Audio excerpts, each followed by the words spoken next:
Okay, so here's what's going to definitely happen.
All rise.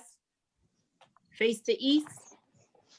5 fingers on the left, 2 fingers on the right. Recite the Moorish American prayer.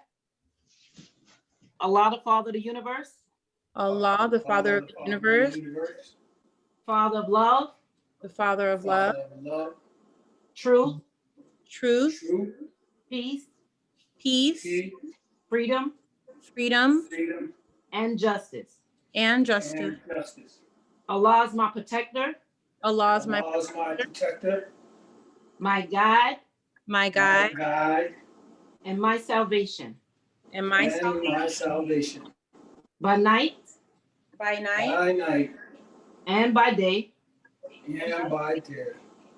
through his holy prophet, through his holy prophet, Drew Ali. Drew Ali. Amen. Amen. Praise Allah. Praise Allah.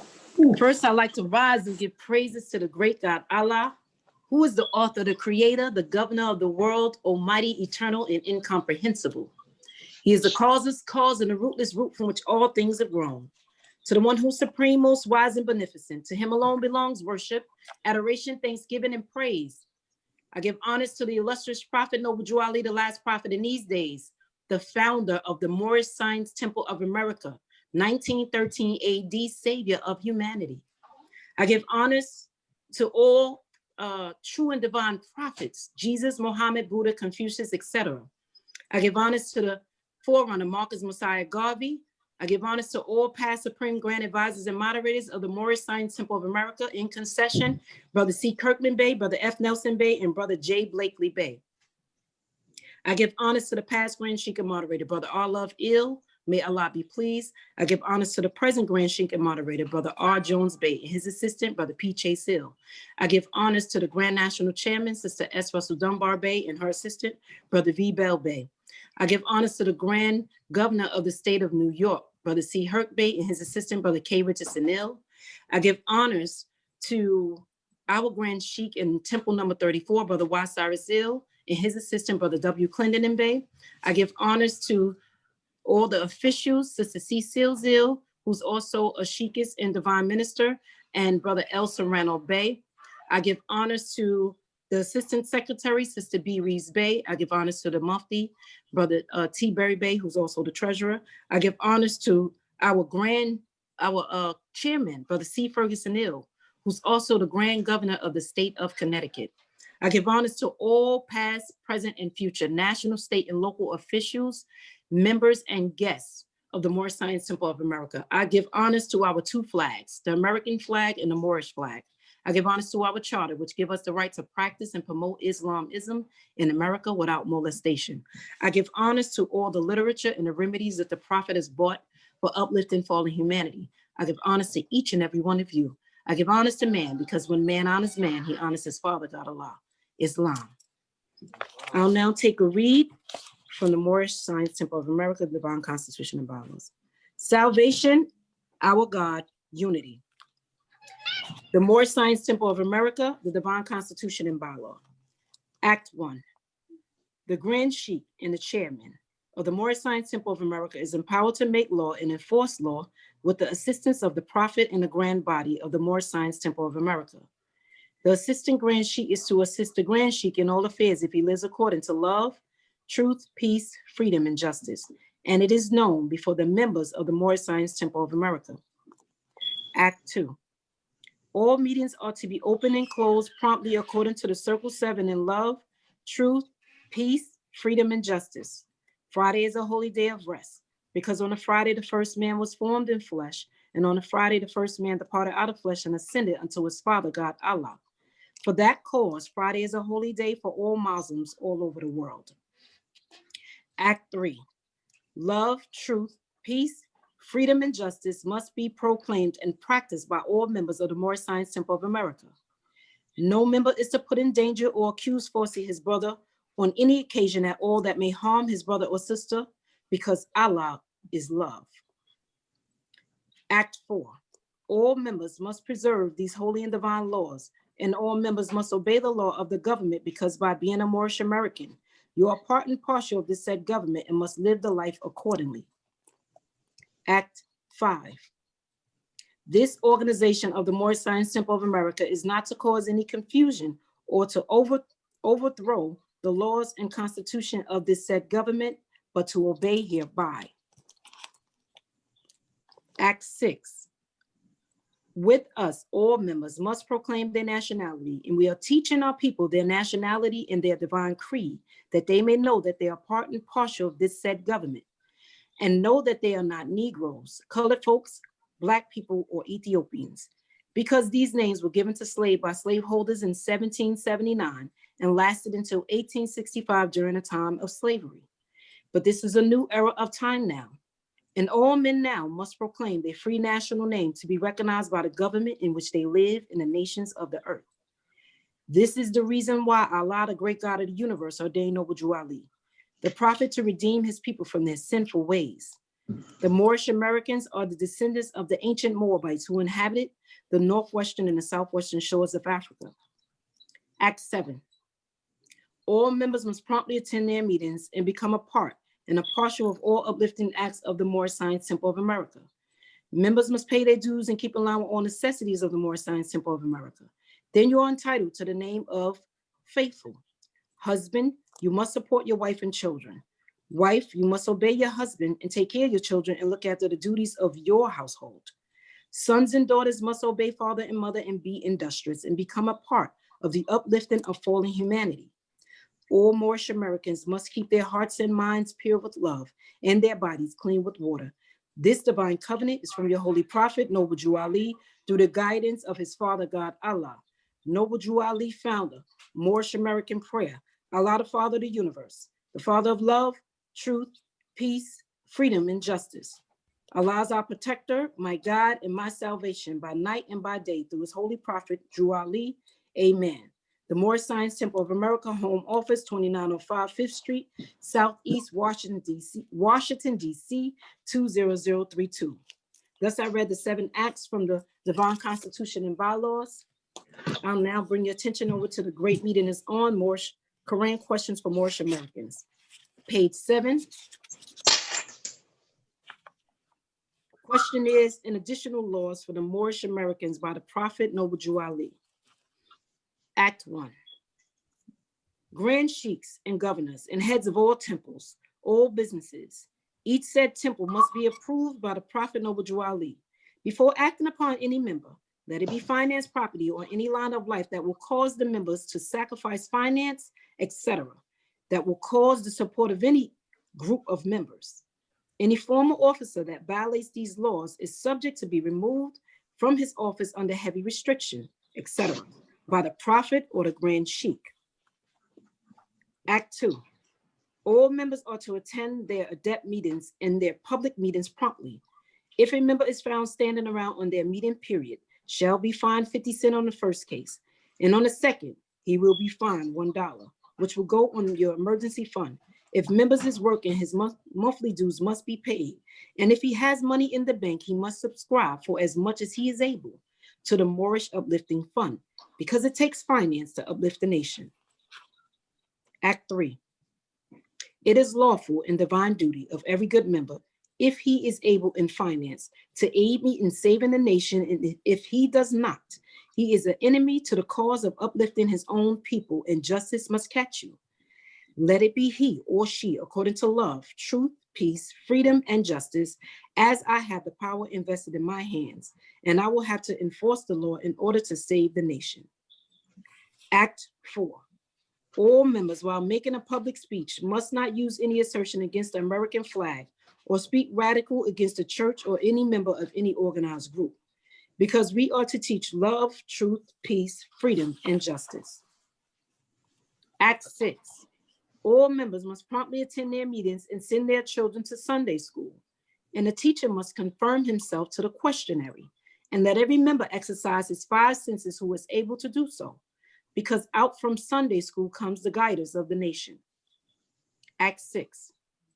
With us, all members must proclaim their nationality, and we are teaching our people their nationality and their divine creed, that they may know that they are part and parcel of this said government, and know that they are not Negroes, colored folks, Black people, or Ethiopians, because these names were given to slaves by slaveholders in 1779 and lasted until 1865 during the time of slavery.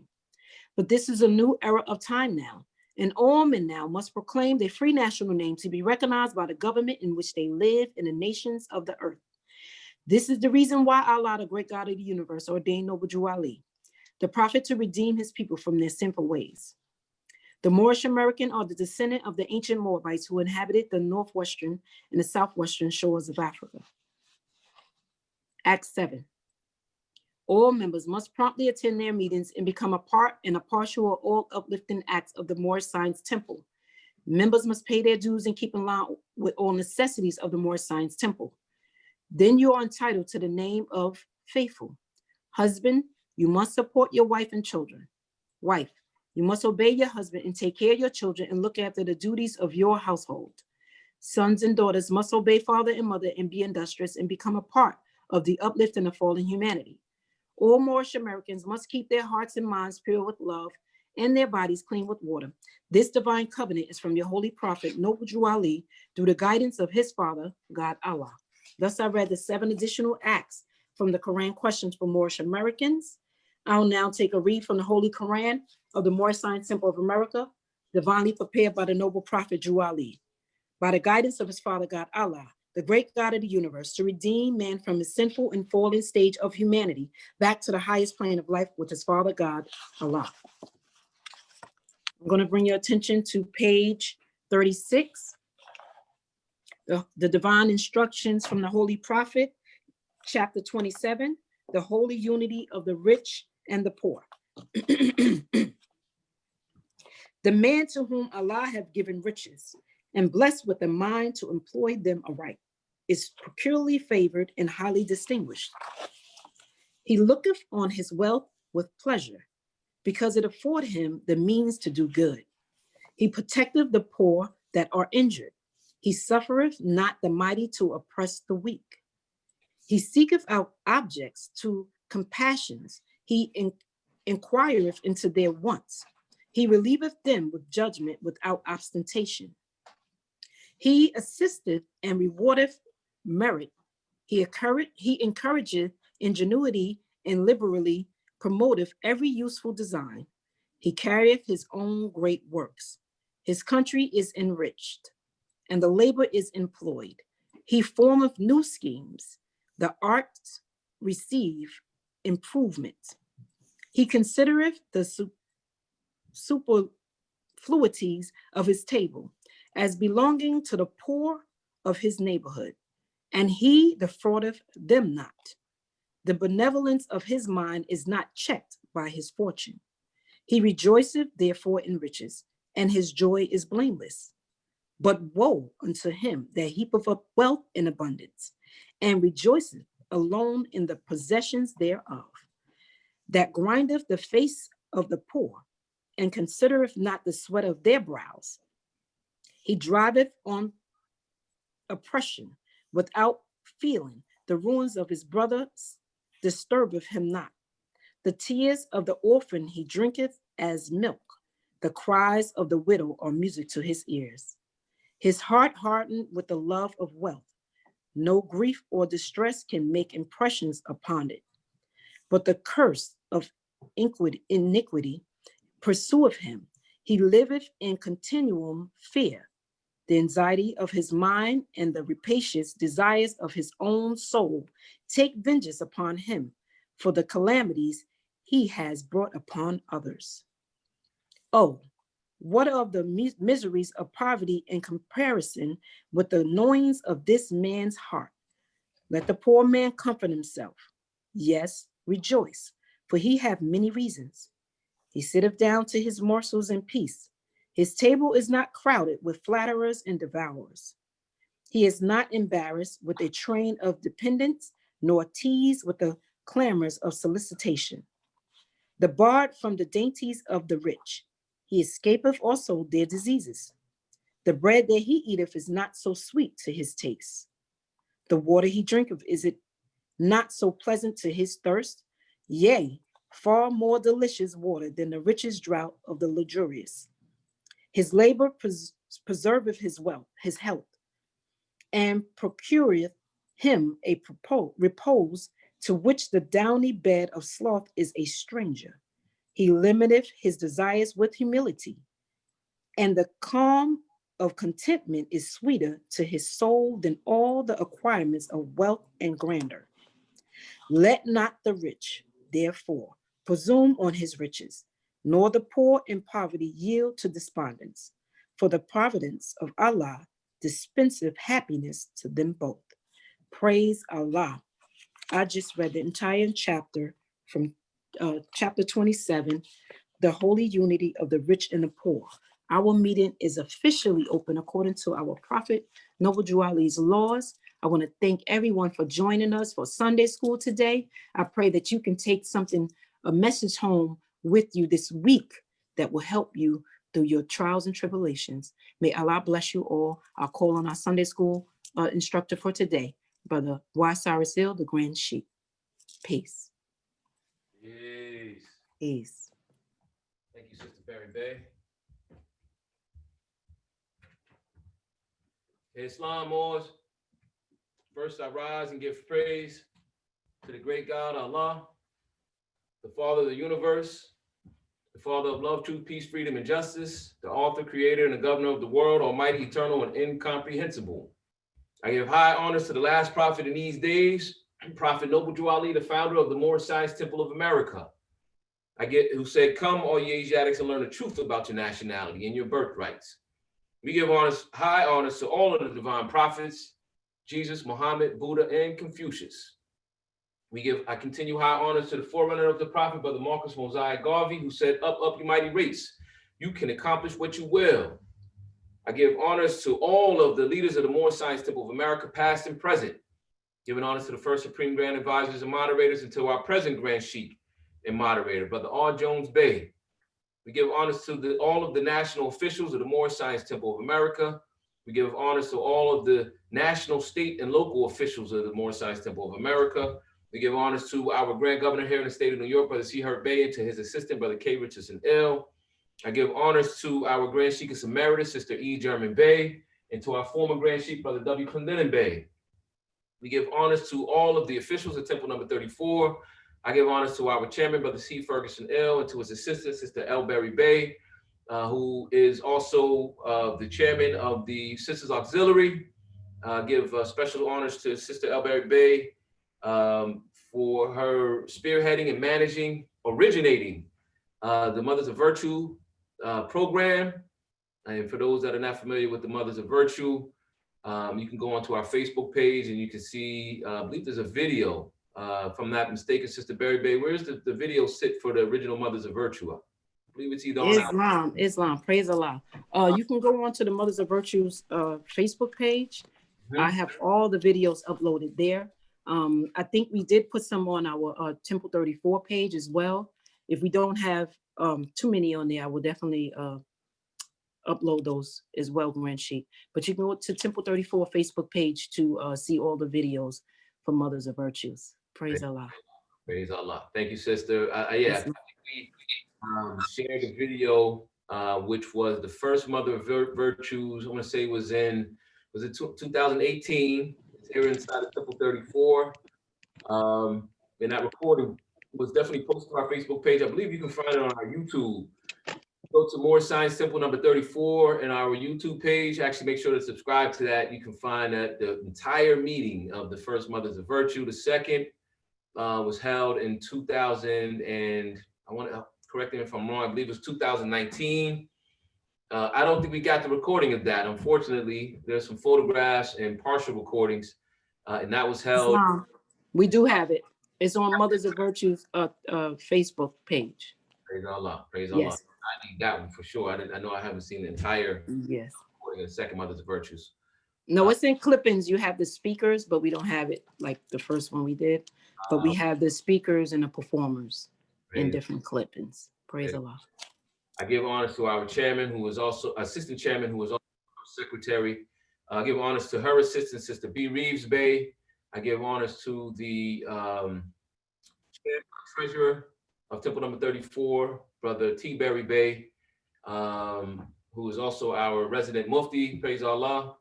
And I want to give honors to, this week I ended up appointing an assistant treasurer, Sister C. Sales Ill is now the assistant treasurer of Temple number 34.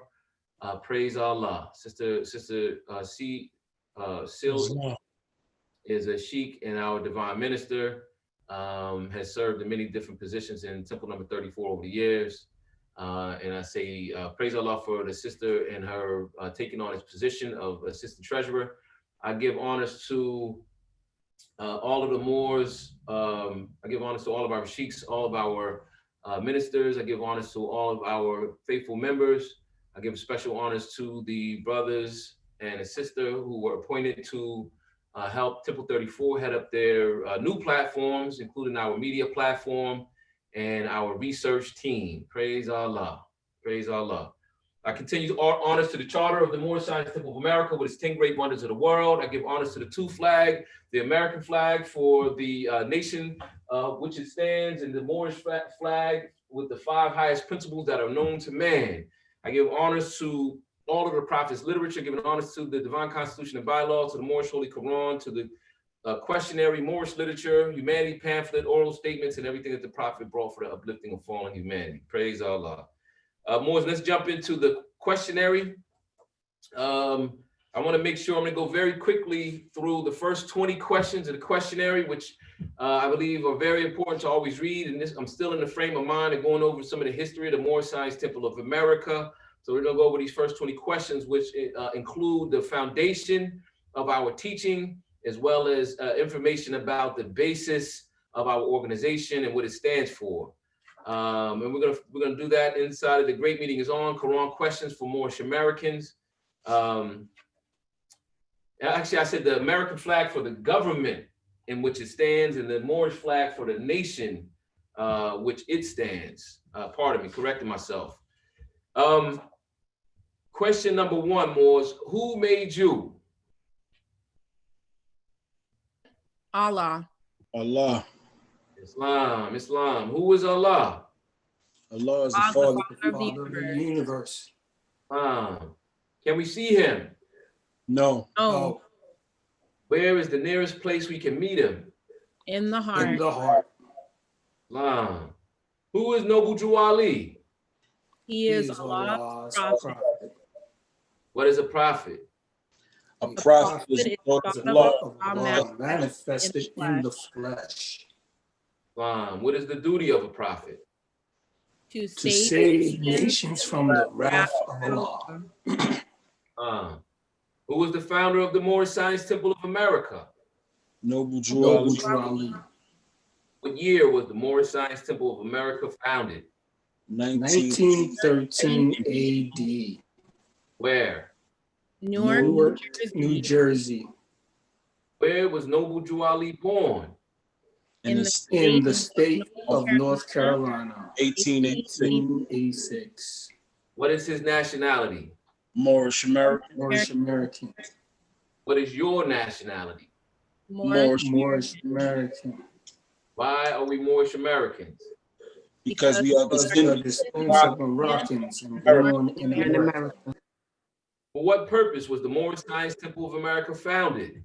for the uplifting of Uplifting the fallen humanity. Any questions on page 1? Praise Allah. If you have a question, you can jump in. I'm gonna go keep going fairly quick. Peace. Islam. Grand Sheep. Islam's Brother Anderson Bey. First I rise to give praise to the great God, Allah. Give honors to our Prophet Noble Drew Ali. And I give honors to everything the Grand Sheik gave honors to and everything pertaining to Islam. So I noticed something, and maybe I'm sort of trying to dig into something that ain't really nothing, but I noticed on question 9, right? It says, what year was the Moorish Science Temple of America founded? It said 1913 AD, right? Mm-hmm. And then we go to question 11, where was Noble Drew Ali born? In the state of North Carolina, 1886. And I'm wondering why it doesn't say AD at the end of 1886. Very good question. Yeah, we were talking about that a couple of weeks ago. I don't know, actually. I can only speculate on that. And let me check real quick. The other references to time we said were 2000. About how long ago was that? That was 2,000 years. Brother Barry Bay found another location. I can't remember that day when we were talking about it. But I know let me see.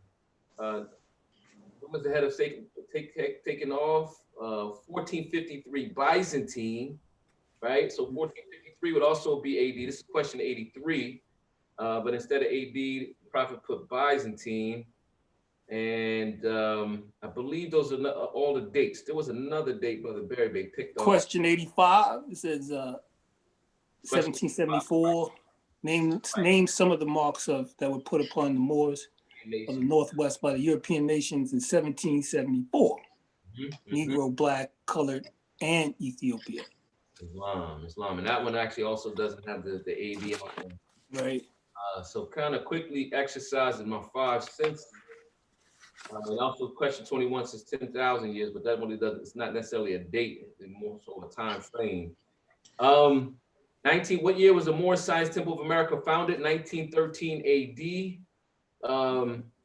Possibly the prophet is referencing that as the most important date of the ones that he's mentioning is my guess, actually. Other than that, Brother Anderson Bay, I really don't know. I never really thought about that. I thought about it, but not very deeply. You understand what I say when I say the most important date of the dates that are mentioned, which some of them are time references, other ones are pointing out events, right? Important events critical to the foundation, right? The 2 most important dates, you know, we talked about the year of our Lord, AD, Adonai, I believe is the pronunciation, Latin pronunciation, in the year of our Lord, usually speaks to roughly the lifetime of the prophet Jesus, right?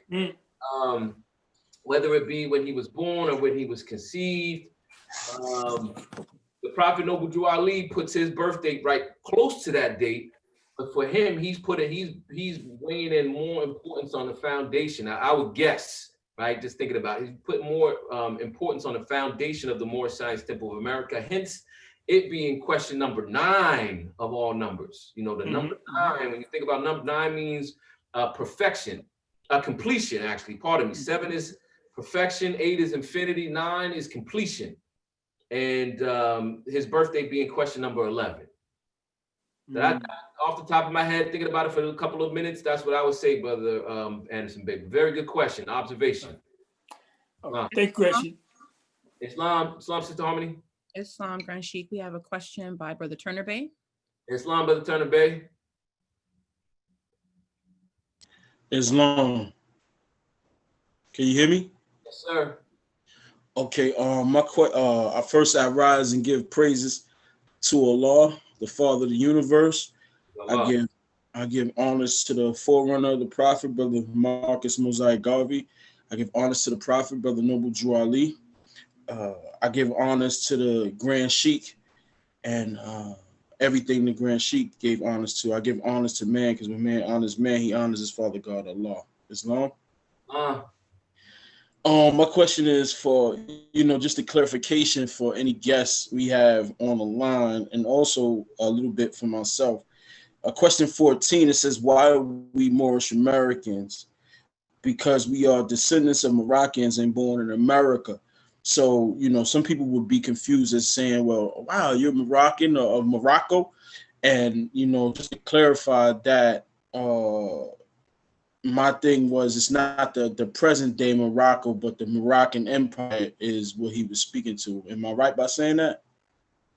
It's not the present day Morocco, but the Moroccan Empire. I think when you're saying descendant, it speaks more so to the ethnicity than it does even the nationality of the kingdom, empire, or state. Presently it's a kingdom, or it recognized as a state. I think when we say descendant of Moroccans, born in America, I think that speaks, it would weigh a little bit more to me toward ethnicity. This gets into the difference between ethnicity, nationality, and citizenship, so on and so forth. But so I would say, not necessarily, because it could be descendants of Moroccans that were from Spain, and ended up here in the States, or were here, maybe migrated before the fall of the Moors in Spain. So it could have been Moors from Spain. It could have been Moors from Morocco, the Empire of Morocco, later on in the Kingdom of Morocco. I think more so the Moors that were coming here from Morocco, West Africa, would have been coming from the Empire versus the Kingdom, which I believe it was reduced to in the early 20th century, 1900s. So these are just my guesstimates, again, without delving down into specific details. The word descendant to me speaks to ethnicity, speaks to genealogy, if you will. Islam? Islam. I was saying that because it also speaks that, Northwest and Southwest Africa. So when you go into the history of Northwest, Southwest Africa, that was like kind of the whole Mauritania. So that's why I would say, the empire instead of, people believing that it's the present day Morocco. Because a lot of people don't know the Moroccan Empire didn't even have access to their original flag before Noble Drew Ali returned it back to them. Right, before 1956 or whenever they began to fly the flag with the red 500 green star in the center. Then they added a black outline recently. The flag during the time of the Prophet, red field with no marking in the center. Again, I would say I agree with you, and just clarifying, Brother Turner Bay, is that when the Prophet says, and you reference Acts 6, the Moabites and the Moorish Americans are descendants of the ancient Moabites whom inhabited the northwestern and southwestern shores of Africa. That statement is Prophet was magnificent in stating a lot with a little bit of words, kind of encompassing everything. So when he cites and he calls them the Moabites instead of the Moroccans that were in northwest and southwestern shores of Africa inhabited, it actually speaks to everything. It speaks to so that those are the Moors when they came across. They were coming from Canaan. There's a story, I think, Musa was trying to get into Spain when General Tariq had already led the charge. He was told to wait. And he had that famous battle on the southern shores, right outside of the Pillars of Hercules, I believe, if I'm not mistaken. And then he won the initial battle. He, destroyed the boats and left the Moors with no other choice but to fight to survive. And they routed the Goths and started up their way north. Musa was coming from across North Africa. I believe he was coming from either Egypt or Canaan land. And then he went into Morocco, and then that was the jump off point to go into Spain. So that portion of West Africa, aka the Kingdom of Morocco, the Empire of Morocco at that time, was the central hub of the Moors. Although we were in Spain for 700 years during the time, and many of the Moors have been in the United States for Allah knows how long, North America, if you will. But the Prophet names West Africa because that was kind of like the hub of where the Moors were during that era of time, if you will. Islam? Islam. Very good. A hand raised, Brother T. Berry Bay. Islam, Brother Berry Bay. Islam, Grand Sheik. Islam. First, I want to rise and give praise to Allah, honors to Prophet Noble Drew Ali, and I give honors to everything the Assistant Chairman and the Grand Sheik gave honors to. Grand Sheik, I agree with you about the question about 1913 AD. Islam. The year of our Lord. I think the Prophet was just establishing that he founded the organization in the year of our Lord. And the dates after that was in the year of our Lord. But Brother Anderson Bay, that's a profound question. I'm like you, Grand Sheik. I never really gave it much thought. But that's what Sunday school is all about, exercising our 5 senses. Great question. And with that, I say peace. Praise Allah, peace, Sheik. Yeah, I always say that the Prophet gave us a treasure chest of information by connecting major milestones or dots. If he didn't connect the dots, he placed the dots. All we have to do is draw them together. But in drawing them together, we're going to aggregate is a word that means to dig up. We're going to be digging up treasure left and right and everywhere. I would say to be a Moorish American that claims that every single thing is unwise, and I wouldn't recommend that you try that, mainly because you look foolish a lot of times. But that is, and I learned from Brother Clendenin Bay, a lot of times just admit it if you don't know exactly or you haven't thought about it. But that's one of the beautiful things about the Moorish Science Temple. Like I said, every book you read now, every dictionary you go into, and when you watch movies or plays or listen to classical music and you hear about composers at different times in different eras, you realize the Moors we were everywhere. History of architecture, art, science, et cetera, et cetera. So get used to finding things. So the art of the science is to think of a question or an area where you can delve in on your own and discover areas that are previously unsearched, including it right in the Prophet's literature. Praise Allah. So, and I hope that answered the question fairly good. I'm going to continue, Brother Turner Bay. I want to continue. We're going to go into question number 16 through 20 really quickly. How did the Prophet begin to uplift the Moorish Americans? By teaching them to be themselves. What is our religion? Islam. Is that a new or is that the old time religion? Old time religion. What kind of flag is the Moorish? It is a red flag with a 5-pointed green star in the center. What do the 5 points represent? love, truth, peace, freedom, and justice. Islam. And with that, I want to go back to a set of questions and a topic we were talking about last week, and we got cut a little bit short, and I think it's worth reviewing. Well, not even reviewing, completing the conversation. So we read questions 36 through 51, where it discussed the everlasting gospel of Allah. And I'm going to look on the computer to see if, I'm assuming everyone that was on the call so far was on the call last week. Brother Barry Bay wasn't, but I know Brother Barry Bay was on the national call last week. But Brother Barry Bay, I know, is already familiar with the questions.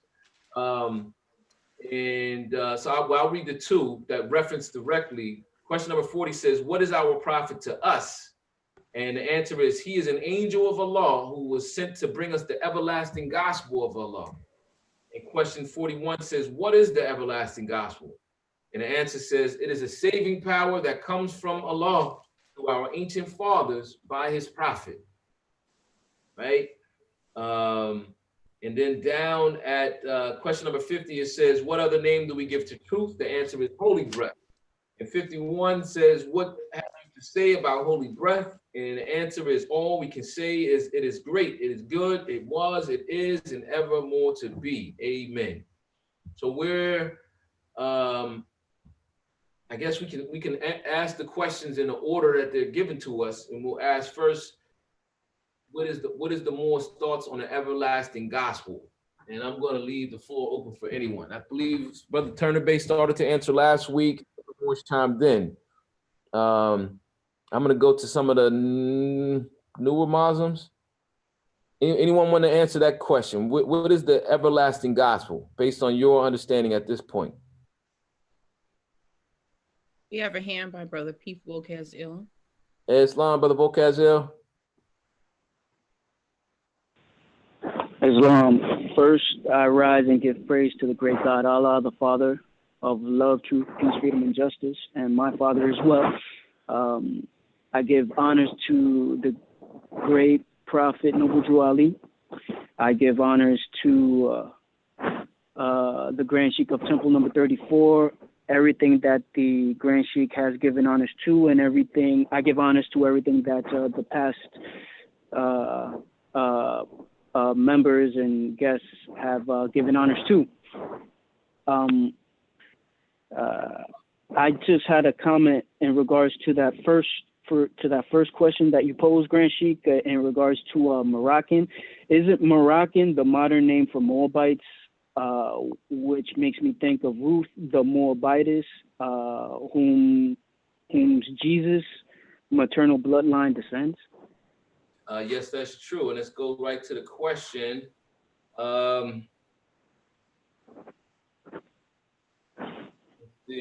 Question number 31, what is the modern name for Moabites? And the answer is Moroccans, for those that are following along, right? So that connects the Moabites to the Moroccan Empire, right? Where there's a little bit of a name change, and there's many names in between there, like Berber, for example, Berber, Saracens, Iberians, but the points from Moabites to Moroccans.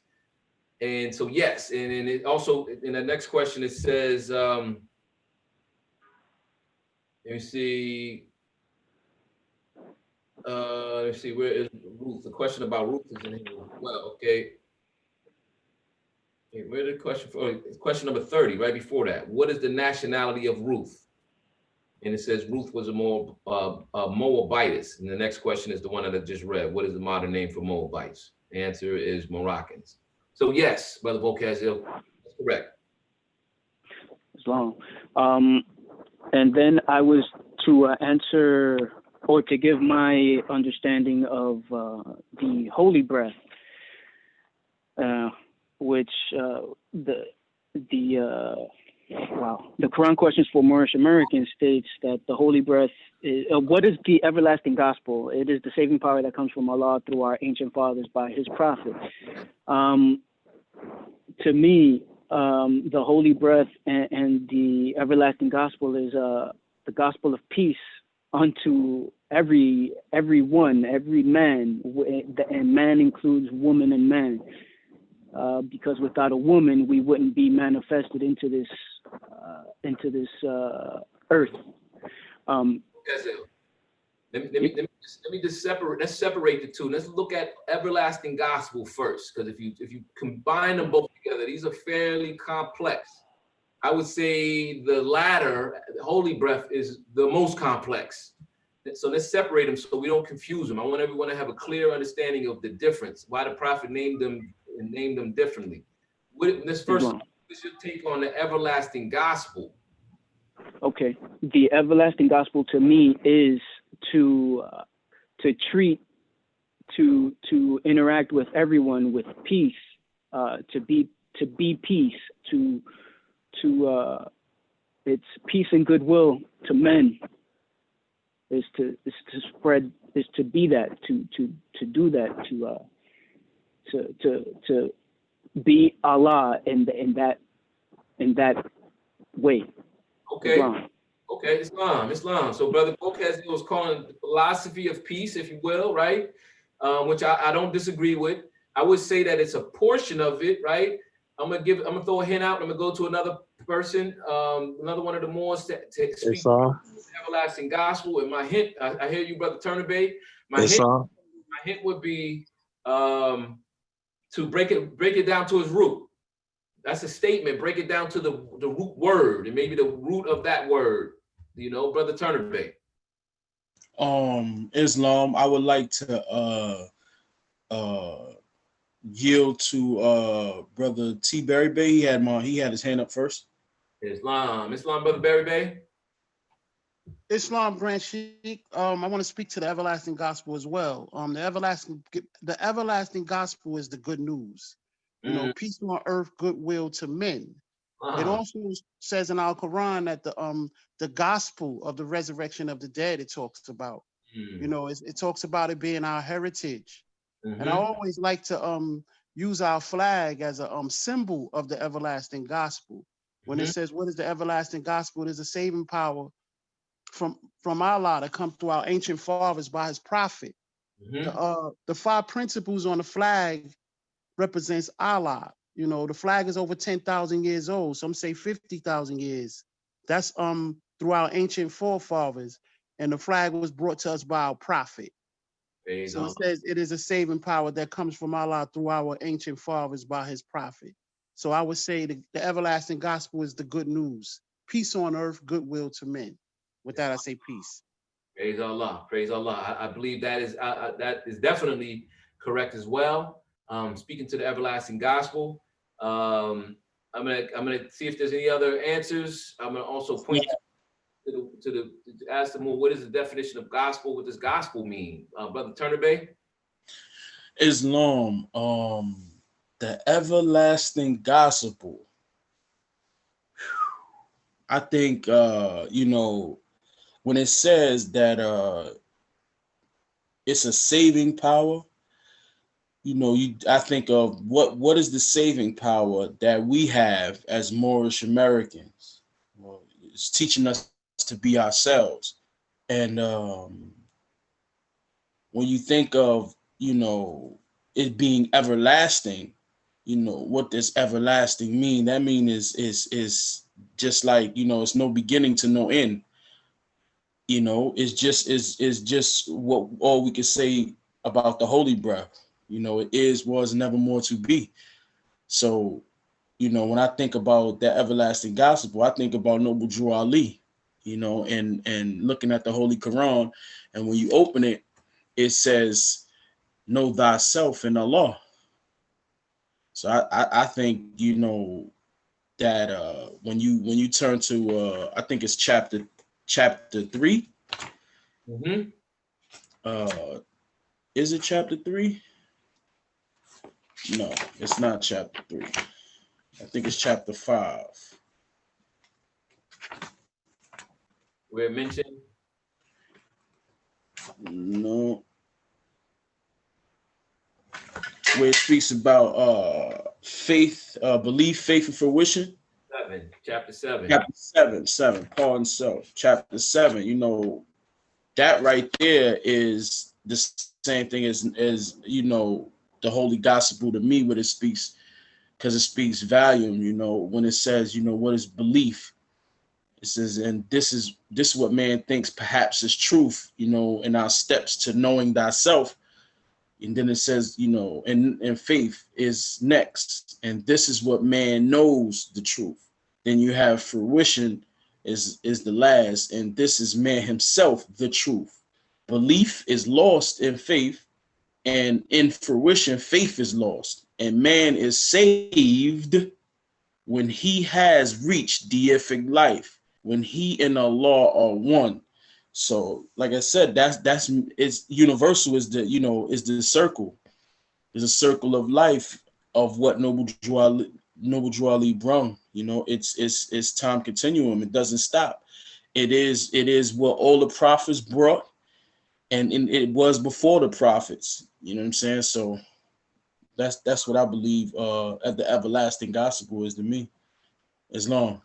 Praise Allah. Praise Allah. That's a very good description. I'm going to give mine because, you know, there's a couple of references that you can reference from this, and then you can just kind of sort of utilize the definition of the words in the statement of the everlasting gospel, and then this definition and the question, the answer is it is a saving power that comes from Allah through his ancient fathers by his prophet, right? Everlasting gospel. When I think of gospel, I think of the messages of the prophets, right? I think about, you know, the fact that the Prophet Noble Drew Ali said that we honor all of the divine prophets, Jesus, Muhammad, Buddha, and Confucius. You consider the statement where in chapter number 2 it says, Elihu said, remember Jesus and Elizabeth were taught by people that were taught by people before them, Elihu and Salome specifically, and Elihu said, you may esteem yourself thrice blessed for you are chosen mothers of long promised sons. So long promised when and where, right? Inside of this everlasting gospel, who are ordained to lay a solid rock, a sure foundation stone, in which the temple of perfect man shall rest, a temple that shall never be destroyed. We measure time by cycle ages. In the age gate to every age, we deem a milestone in the journey of the race. An age had passed, the gate to another age flies open at the touch age of time. This is the preparation age of soul, the kingdom of Emmanuel, of Allah and man. And in that, although he speaks kind of indirectly, it speaks to a long process in prophecy, as man is being developed. I'm going to let me say man is being developed. I'll also jump to, I want to jump to chapter 17, when Jesus was speaking to the honoring of all of the prophets, who I believe receive a gospel through the angels from God. Gospel is Allah's word that is actually sending messages through messengers, right? Going to the four corners of the world, extending the messages of Allah to the four corners of the world is what angels do, which is the question prior to this question. And then also question number 7, what is the duty of a prophet? To save nations from the wrath of Allah, right? So chapter 18, in council with Jesus, sat in council with the patriarchs and prophets of olden time. Patriarchs like, I want to say Ezekiel. I think Enoch is a patriarch he's one of the fathers between Adam and Noah, right? The patriarchs and prophets of olden times, the masters of all times and climes he met. And in the great assemblies, he stood forth and told the story of his life on earth and his death and sacrifice for man, right? And it talks, let me read this whole part down because he also mentions the holy breath, which may be a good segue, but I'm going to go to Brother Clendenbe after I read this short statement. And his promise to clothe himself again in garb of flesh and walk with his disciples just to prove the possibilities of man, to give to them the key of life, of death, and of the resurrection of the dead, which he spoke to in chapter 17, again, the prior chapter. In council, all the masters sat and talked about the revelations of the coming age when she, the holy breath, shall fill the earth and air with holy breath and open up the way of man to perfectness and endless life. So without segueing, I'm gonna come back and read that part about holy breath as well. I would say the everlasting gospel is the teachings of the prophets, which really essentially haven't changed. Is one of the things that the Quran of Mecca clarifies is that the prophets of older times are not, they're all saying the same thing, which is like the Moors just said, peace on earth, goodwill to men, get on the path, the straight path to your Father God Allah, and uphold the principles of love, truth, peace, freedom, and justice. That, to me, is the everlasting gospel, aka message from Allah that comes from Allah and is delivered by our forefathers by his prophet, Islam. And with that, I'm gonna see if Brother Clendenbe, you on the line, AGS? Islam, Grand Sheikh. Praise Allah, the great God of the universe. Honor to the Prophet Noble Drew Ali. Yeah, Moore's basically covered it all. And then you at the end, the word gospel means teaching, means revelation. And the only thing that's everlasting is the truth. So it's the truths these truths were beyond man when man wasn't even on the planet. These same truths were preached throughout the universe. So praise Allah and honor to everything that you said and all the more said. Peace. Praise Allah. Grand Sheikh, if you're able, I got a feeling I might have caught you at a tricky time. If you want to speak first, or you can speak last to the holy breath. What is the holy breath then in that case? To me, the holy breath is Allah in action. Peace. Praise Allah. Praise Allah. Allah in action. And it's very interesting. Anyone else? Give us your thoughts on the holy breath. Islam. Islam. Islam, this is Brother El Serrano Bay. Islam, Sheikh. Islam, first I rise and I give all praise to the great God Allah. I give honor to his holy and divine prophet, Noble Drew Ali. And I give honor to everything that pertains to Islam. From my humble perspective, even going back into the conversation prior, the prophet says that every word that he speaks is spirit, right? And you Moors better take heed. So we know that man is not the body nor the soul. He is the spirit and a part of Allah. So every word that the prophet speaks is Allah using the prophet. So for me, the everlasting gospel is the same as the holy breath? As the holy breath, right? That being Allah, because the question is, what other name do we give to truth? Holy breath, right? And what is truth, right? We know truth is Allah. So, for me, it's kind of the same also where in the Holy Quran of the Moorish Science of America, where it says, when the people are ready, Allah will send a messenger and copy from his sacred book, copy pages from the sacred book. Going back to even what Brother Clendenbe was speaking about, just specifically the word revelation, right? Every prophet comes with a message. They come with a book, coming with the word of Allah, and Allah using them and speaking through them. I also have a question, but I'm gonna wait because we're in the middle of a great conversation. With that, I say peace. I'm going to come to you, Brother Serrano Bay, for that question right before I go into this next segment. Wow, it's 2:56 already. Sheesh. Or maybe, yeah. I'll come to you if you want to preface it very quickly, and if it is a big question, we will parlay it until we'll continue it in the secretary time. Let me go ahead and just say holy breath, right? It says that is all we can say is as great as good it was, it is, and evermore to be. It describes it as being connected to truth. What did Jesus say? Set you free. Truth. What is truth? Truth is art. What is art? Art is Allah, right? Allah's wisdom, will, and love, right? And truth, right? Can truth change? Truth cannot change or pass away. What other name do we give the truth? Holy breath, right? I tend to, and then there's a reference to the clue is in chapter 15, where it says after Jesus was in the wilderness, the very end of the chapter, instruction number 17 on page 14, top of the page, it says, then Jesus left the wilderness and in the consciousness of holy breath. He came into the camps of John and taught. So is a consciousness that is described as the holy, in the consciousness of the holy breath. And then the other description is in chapter 18 that I just read, where Jesus said the holy breath will fill the earth and air and clear the way for man to go to perfectness. Actually, let me read it exactly. And the holy breath shall fill the earth and air with holy breath and open up the way of man to perfectness and endless life. You know, I have a tendency to think that holy breath is actually it's an energy. I would say it's a consciousness. Holy breath is the consciousness. It's a state of mind. And I believe it emanates through man when you are standing perfectly in the five principles, right? You're in your higher self, you take on a certain consciousness.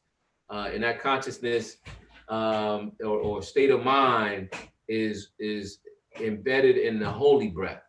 And when I would ground that statement by asking the Moors to consider the statement in Islam, Grand Gulf, to consider the statement in chapter 1, where it says that creative fate gave to man, to spirit man, a soul that he might function on the plane of soul.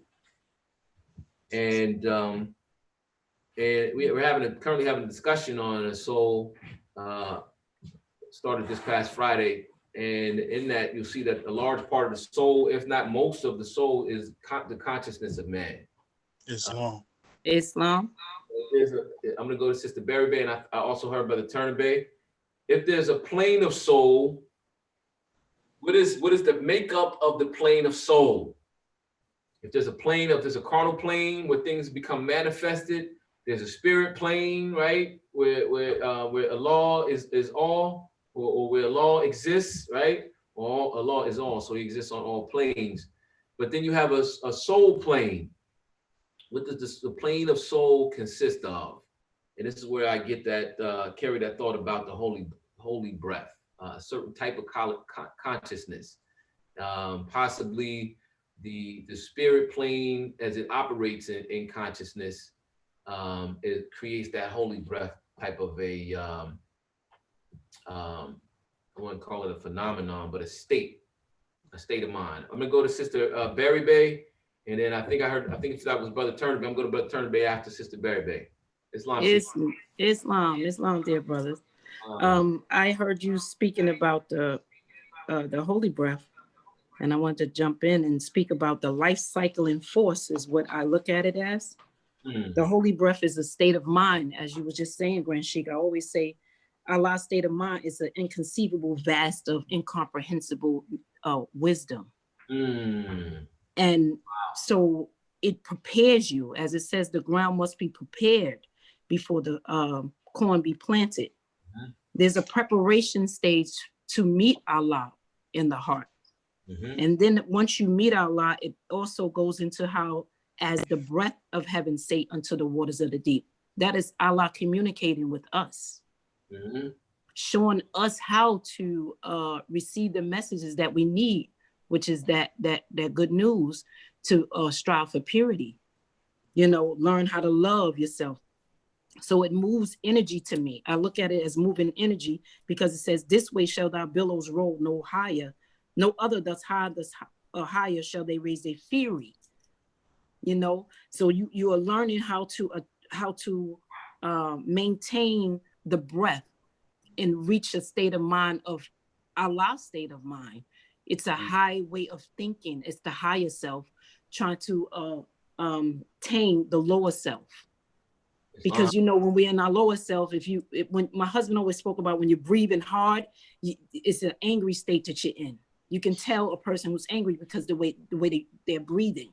And you can tell when you're calm, a calm breathing, a calm state of mind, when you just have control of the breath and understand that the master of the house is the spirit. So you're not dealing with the outwardness of yourself, the body, or just the soul. You are really connecting with your spiritual self. I also look at it as the prophet is actually instructing us to teach our children spirituality, because it says instructing the offsprings of thy loins in piety. You know, piety means spirituality. How important it is for us to teach them when they're young what the spirit is, because it is the master of the house. So I look at it as a cycling life force that we must learn to master. Let it be administered by the soul. We keep it in moderation, teach the spirit to be attentive to its good. And that is our ministers on this plane to manifest. With that, I say peace. Praise Allah. Peace, peace. That's a fairly large conversation in terms of the interaction of the elements in the body, the way it interacts with the soul, and so on and so forth, spirit plane. I'm not even gonna go there because I'll start rambling and then I'm gonna burn up too much time. Nice try, Sister Berry Bay, but praise Allah for the statement. Very, very good, powerful statement. I'm gonna go to Brother Turner Bay, and then I'm gonna jump into a certain thought before we get into the Quran. Islam, you know, it's funny that it's not funny, but it's, you know, no happiness that we're studying, or you have put forth the question of the everlasting gospel and the holy breath, you know, and then when you delve a little deep, you see they're both intertwined and connected. As it said, like in chapter 1, this is the thoughts of Allah. The thoughts of Allah are the everlasting of the past onto the never-ending days to come, and so is man, the spirit man, right? And then you have, when you on the next page, which is page 5, it says, when man has conquered every foe upon the plane of soul, that's the soul, that's what you was talking about earlier, when, you know, each plane, the seed will have fully opened out, will have unfolded in the holy breath. The garb of soul will then have served its purpose well, and man will need it nevermore, and it will pass and be no more. And man will then attain unto the blessedness of perfectness and at one with Allah. Like it goes to what I was saying before, you know, when the deific life, when man and Allah are one. And also, it's funny how back in the questionnaire, it speaks of another, you know, something that like is, was, and nevermore, which is Elohim. It says, question 97 says, who is Elohim?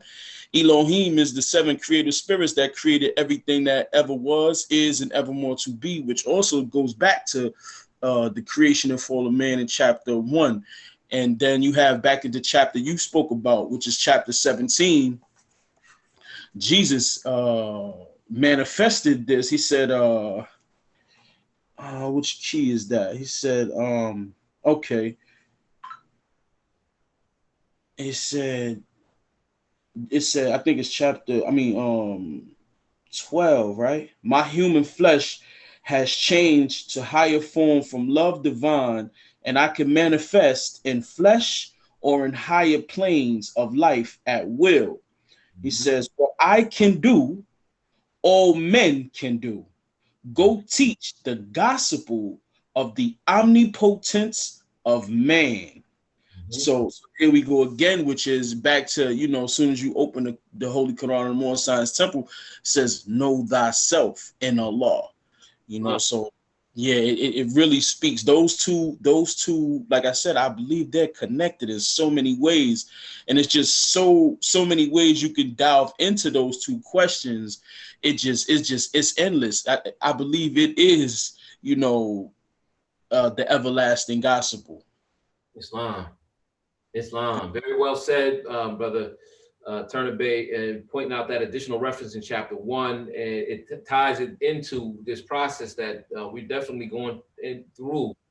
Jesus showed the way. Prophet Noble Drew Ali put the message so that we can know what the course is, and we're supposed to be working. It starts with the workshop of the mind and trying to line yourself up with these principles. Things begin to happen. In this holy breath, we're going to go into further on Friday, the relationship to holy breath inside of the plane of soul. First, what is the plane of soul? If the soul is a certain type of consciousness, a certain type of information, knowledge base, if you will, a certain mind, right? The plane of the mind, right, of thought. Because thoughts are things. So as we are thinking, we create we always talk about thought bubbles. And where do those thought bubbles go to? They go up to a certain plane and then they descend down and manifest on this plane. But when you're in that plane, what is the relationship between that and the holy breath? And praise Allah. And then also what Sister Berry Bay said, I'm going to use the segue really quickly. When Sister Berry Bay was talking about, it actually made me think about certain laws. You know what I mean? The laws of the plane of flesh, the laws that allow you to enter into the higher states of mind. There's a law. It doesn't just automatically happen. You have to do something for you to get there. And I'm going to ask the Moors while I pull up my screen. Well, actually, I'm going to ask the Moors, Brother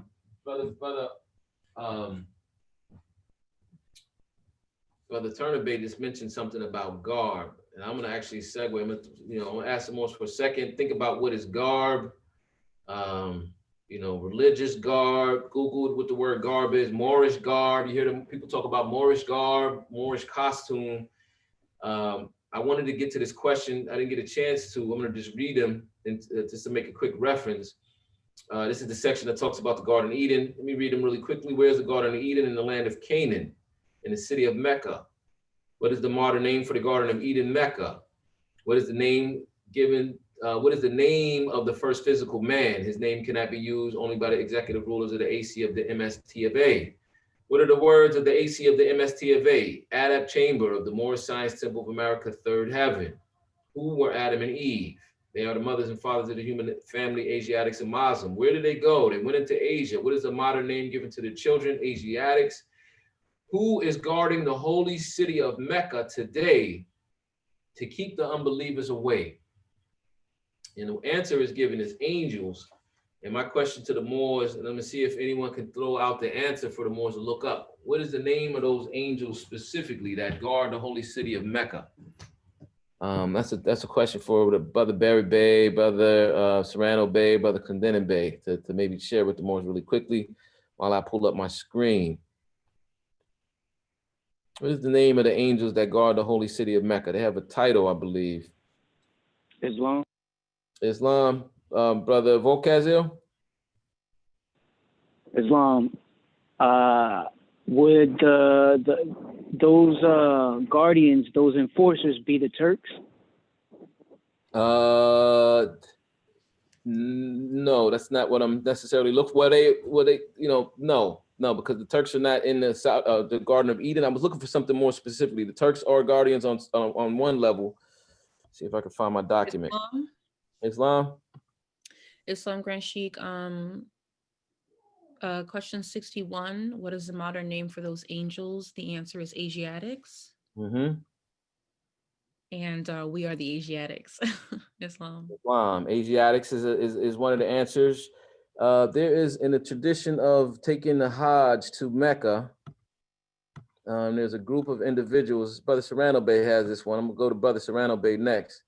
That actually you have to be cleared basically to get into the Mecca. You have to be cleared by a group of people. I don't know if that makes it a little bit familiar. Ring a bell, Brother Serrano Bay. Muftis. When you look up the word Mufti, I'm gonna actually pull it up here in a second. I'm trying to find something. I'm gonna find my document first. Is that Brother Clendenin Bay? Nah, this Brother Turner Bay. Islam, Brother Turner Bay. Mufti means lawman. Mm-hmm. And I am having a problem finding my first document here. Where'd it go?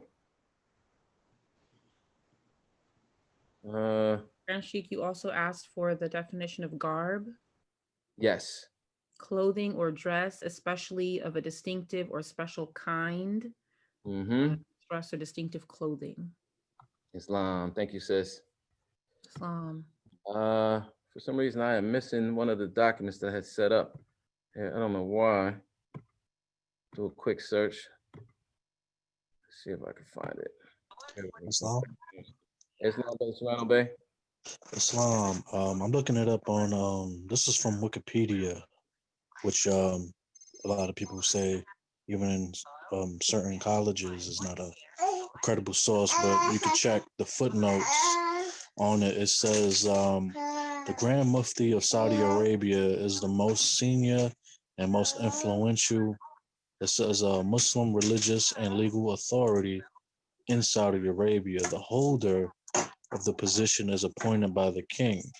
The Grand Mufti is the head of the prominent committee for Islamic research and issuing fatwas. Right. Peace. Exactly. And that was fine. Thank you for reading that, brother Serrano Bay. I'm just going to just jump into the next portion of it, the main part. And I'm going to share my screen. Let me see something here. I want to go into the, actually first, hang on. What's going on here? My computer's going crazy on me right now. Hang on.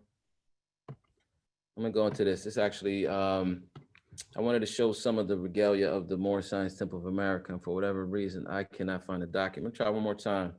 Brother Serrano, I don't know if there was any other parts to that on that definition that you were reading while I'm just gonna see if I can find the original. Islam. Islam. Right.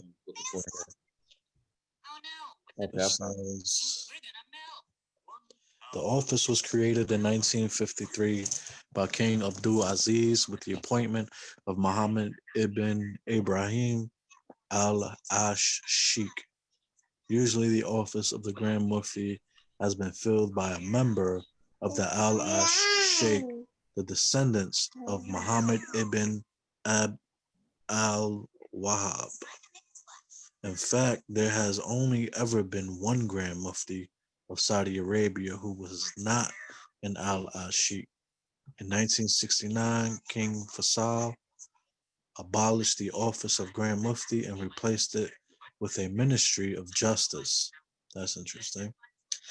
The position was restored in 1993 with the appointment of Abdul Aziz ibn Abdullah bin Baz. The current Mufti, Abdul Aziz ibn Abdullah al-Sheikh, was appointed in 1999 by King Fahd after the death of Ibn Baz. Islam. Thank you, Brother Sheikh. Let's go ahead and share this, which will tie back into that topic. This is a definition of regalia. Just for this quick portion, this is going to open up to another part of some of the history of the Moorish Science Temple, history and the structure. This says regalia. Ensigns are emblems of royalty, as a crown or a scepter. 2, decorations, insignia or ceremonial clothes of any office or order. 3, rich, fancy, or dressy clothing, finery, royal rights and privileges. And that is from one definition. It was a definition from Cambridge, not much, a little different. This one reads, an official, traditional, special clothes or decorations, especially those worn or carried in formal ceremonies. Any set of special clothes. And I wanted to actually read this with orientation. This is some of the regalia, as I always call it, of the Moorish Science Temple of America, signs and symbols, including a Sheikh's ribbon, and the Moors see this around, right? Sheikh's sashes and Sheikh charms. For those that are newer and have never seen a charm or don't really know what they necessarily mean, These are the ribbons, sashes, and charms. I brought up an example of some of the Moors, and this is another badge that is not included in this traveling badge, right? You see Brother Gaither Ill here with a Moorish traveling badge on. You see Brother Ali Bey, past Grand Sheikh of Temple number 75 with a Sheikh sash. This is Brother Chase Ill and the Grand Sheikh and moderator, Brother Foster Ill, with sashes similarly. This is a picture of Brother C. Ferguson Ill inside of Temple number 28, sitting as a Mufti with a traveling badge on, right? The traveling badge is, I didn't have a close-up photograph of it. Is also for sheiks only, and it's a specific insignia that's used. It's related to the sheik charm. It has a very similar graphic on the sheik charm.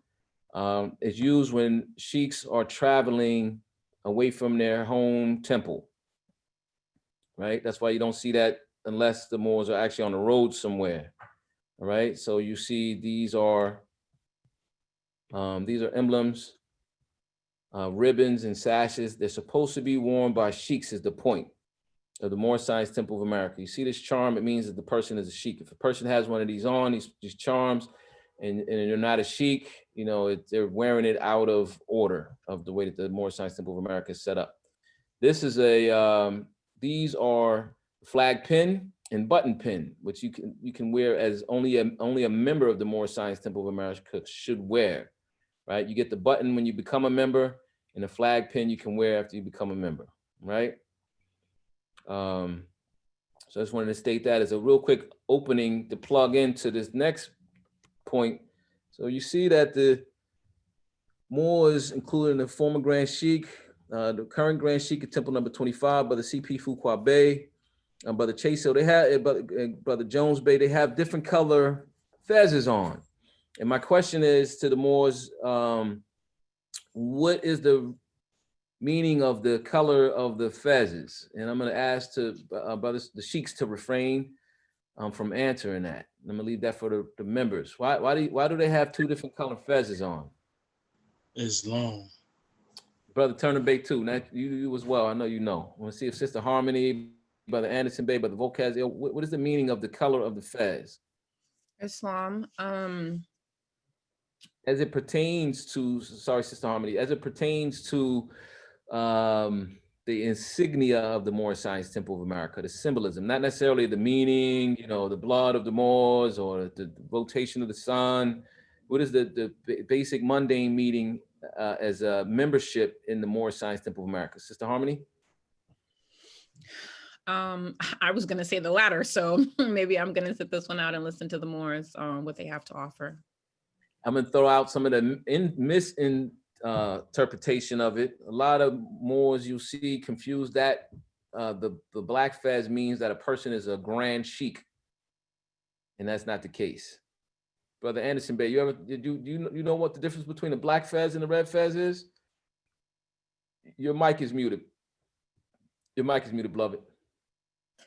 So, peace. So my big brother T. Berry Bey wears a black fez, and he a mufti. So the black fez is for the muftis.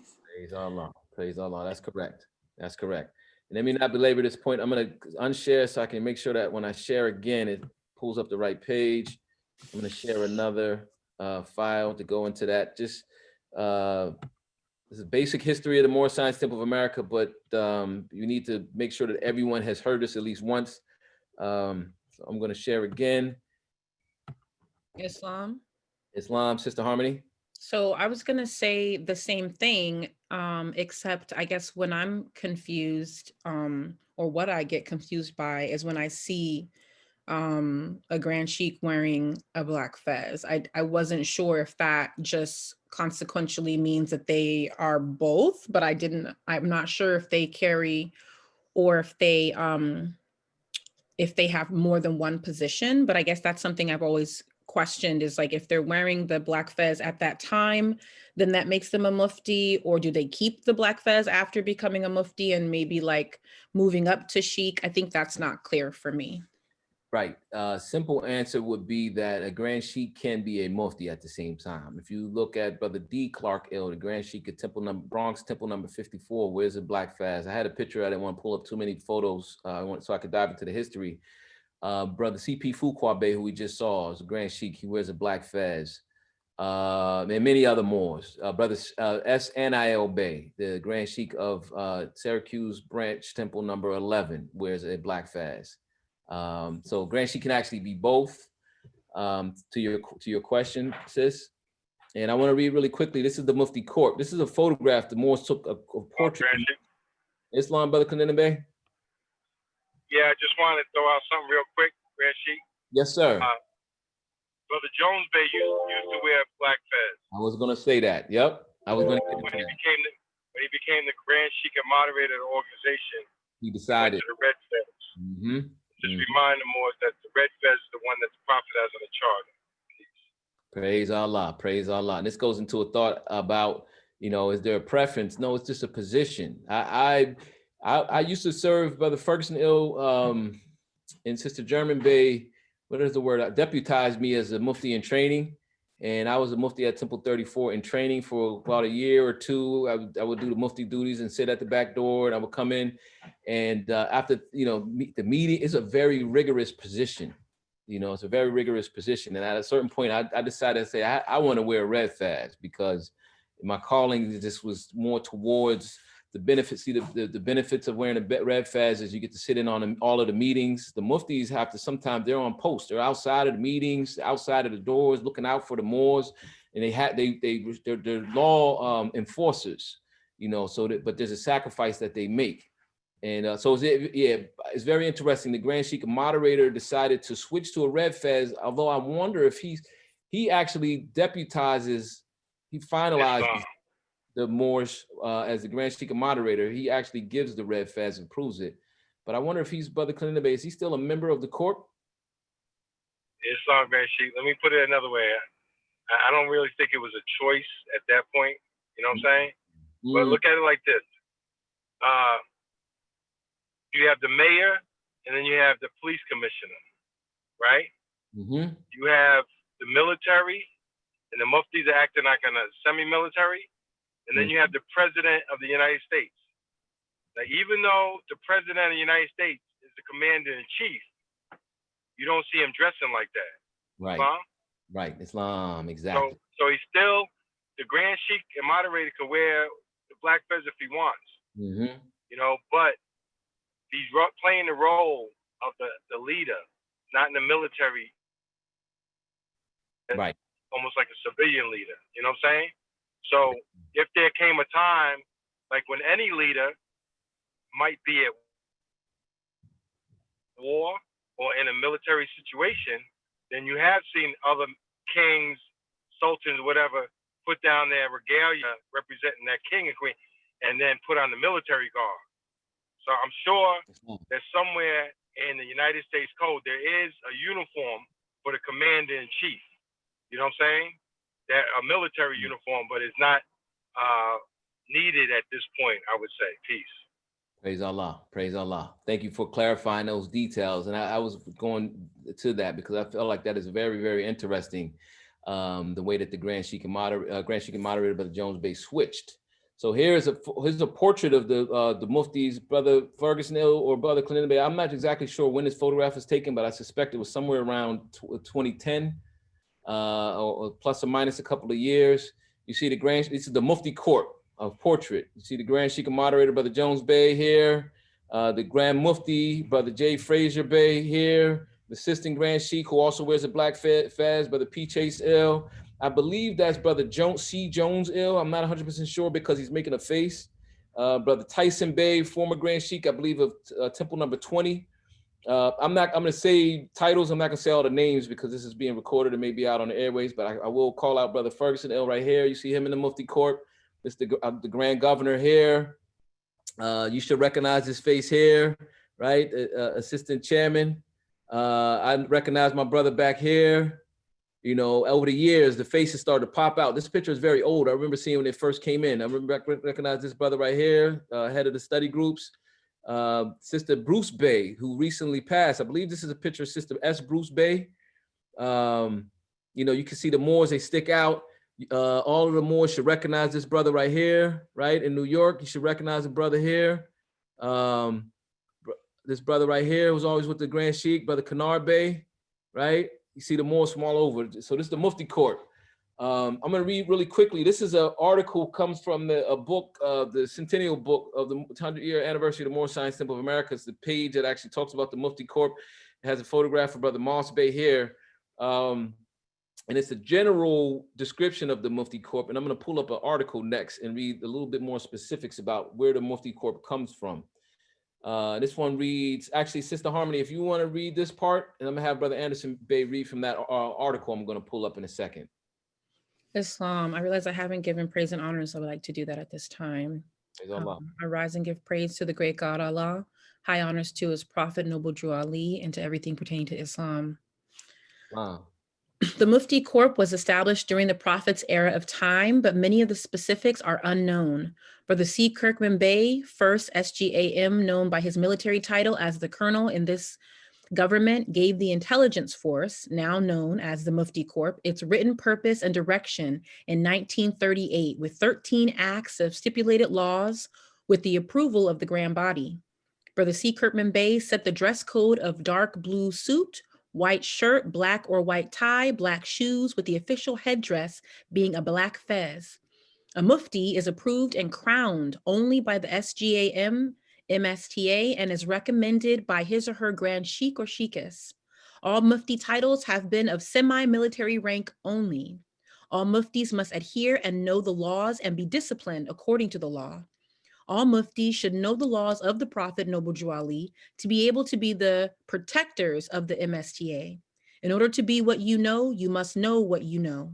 Let us learn what the Prophet told us we must do and show by our words and deeds in our commitment as protectors of this great divine movement in the principle of peace. Praise Allah. Thank you for reading that, Sister Harmony. And one of the things I wanted to add while we were talking about fezzes, in the Mufti Court, Brother Ferguson L, as you see here. Brother Ferguson L, how many years did you serve in the Mufti Court?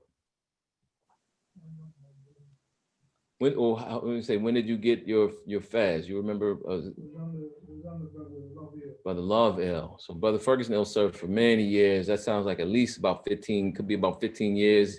Remember Brother Ferguson L got his nationality card in 1977.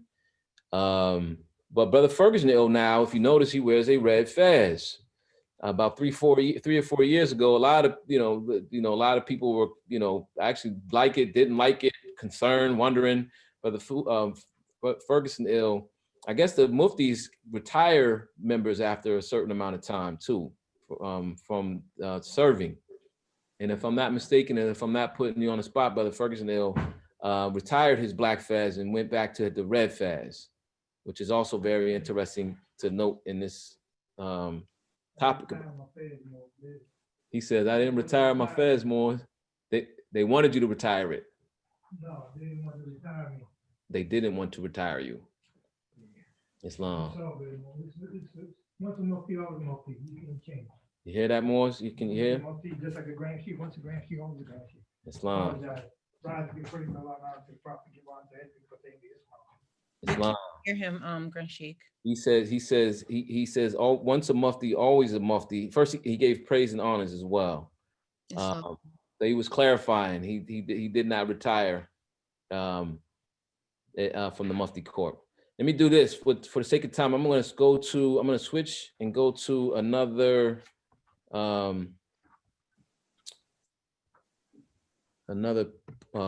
slide, if you will. I guess we call a slide here as part of another deck. This also continues to talk about the Mufti Corp. This is an article from the Moorish Guide, Friday, March 27th of last year. This is from the column Historical Society of Islamism by Sister D. Warner Bey. And she actually breaks down the Mufti and it goes into the original format of the Mufti Corp, which the Prophet set, which was entitled, per that last article, the Military Intelligence Bureau, founded by the Prophet, noble Drew Ali, right? And this explains how the prophet founded it. I'm going to read really quickly a portion, and then I'm going to go into an article. I'm going to ask Brother Anderson Bay to read the second article. I'm going to read this one. I'm actually going to blow this up a little bit because my vision is not all that. It's long. When did you say that was published again? This was from last year. Oh, okay. Friday, March 27th issue. It says, copy from the memoirs of Sister Pearl Ali, care of Brother Reese Bay, Henry H. Reese Bay, former liaison and chief of security of the MST of A. It says, Muhammad Abdullah Sr. was a major influence in the intelligence force. As the years went on, the intelligence force had to be given its purpose, direction, and dress code with the stipulations of law in writing. Colonel C. Kirkman Bey set up the dress code for the Mufti CORP, giving meaning to the black fez. Our dress code is reflected to represent our order to imitate the Prophet at all times. Brother Kirkman Bey was ordained by the Prophet before his death to develop the understanding of what is now called the Mufti CORP. He was also ordained to teach the Mufti CORP the meaning of the semi-military basis of discipline. It says, see Acts 13 through 16 of the Mufti laws. There's a bunch of laws in this article. I'm not going to read. I don't think they speak as much to the history. That's more, getting into the laws of Mufti CORP. This is an example from the memoirs of Sister Pearl Ali to aid Act 13 through 16 of the Mufti laws by Brother C. Kirkman Bey. I'm actually not going to read that part either because, again, it gets into the laws. I want to basically introduce more to the basics. So I'm going to read this article, and this is Brother C. Barker Bey. This is a photograph of Brother Barker Bey, the head Mufti, and he's mentioned as the founder in this particular article. Explains a little bit about the story. Him being one of the founding Muftis under Brother C. Kirkman Bey. So Brother Anderson Bey, I'm going to have you read this article. Let me zoom in on it for you a little bit so you can see it clearly. It's called Colony Column. Okay. Islam, Brother Grand Sheikh. Islam, this is Brother El Serrano Bey. Can I just give a quick history of Brother C. Barker Bey? Mm-hmm. This is also the brother that Moors attribute to. He was a former member of the UNIA. Mm-hmm. And this is the brother who introduced the Prophet to Marcus Garvey. There's some oral tradition that says he introduced the Prophet to him twice, I believe. Once in Garvey Park and another at the state prison in Georgia. I say peace. Praise Allah. Praise Allah. Thank you, Brother Serrano Bey. And if we have time, I'm going to play a really short clip of something that Sister Nelson Bey. You'll see Brother Barker Bey is also connected to Moorish Home number 1 through Brother Kirkman Bey in his position as serving in the Mufti CORP. And Sister Nelson Bey basically confirms certain certain elements of that particular story. But Brother Anderson Bey, if you can read the article. Okay. Peace. Peace. Colony Column. This month's Colony Column features an interview with Brother C. Barker Bey, Grand Mufti, Moorish Science Temple of America. Born on November 18th, 1888, in Timptonville, Tennessee, Brother C. Barker Bey started life on his own at a very early age. Even as a young boy, he strongly believed that truth was a most important principle. Brother Barker Bey philosophically explained that if you can't tell the truth, don't say anything. He spent many years working in different areas of the country before he knew anything about Moorish Science Temple of America. Brother C. Barker Bey started working with Marcus Garvey in 1920. He marched with Garvey in the first parade in Madison Square Garden in New York City. Brother Barker Bey worked with Marcus Garvey until 1925. This is when he joined the Moorish Science Temple of America. During this time, the convention was held for 31 days and nights. Their meeting place was 33rd and State Streets in Chicago, Illinois. Brother C. Barker Bey went on his first scout mission to Moorish National Home number 1 in 1940 by orders of Brother C. Kirkman Bey. He stayed there 4 days and returned to Chicago. At that time, okay. I just want to point out that he actually seems like he surveyed, and I don't know, Brother Clinton, you want to interject the story of the Moorish National Home number 1 being donated by a member of Temple 21. But it's interesting that he went there and surveyed before the Moors. You see him surveying, and then you see later on he brings the first inhabitant members of the colony. He collects them and brings them down. It tells it in his story.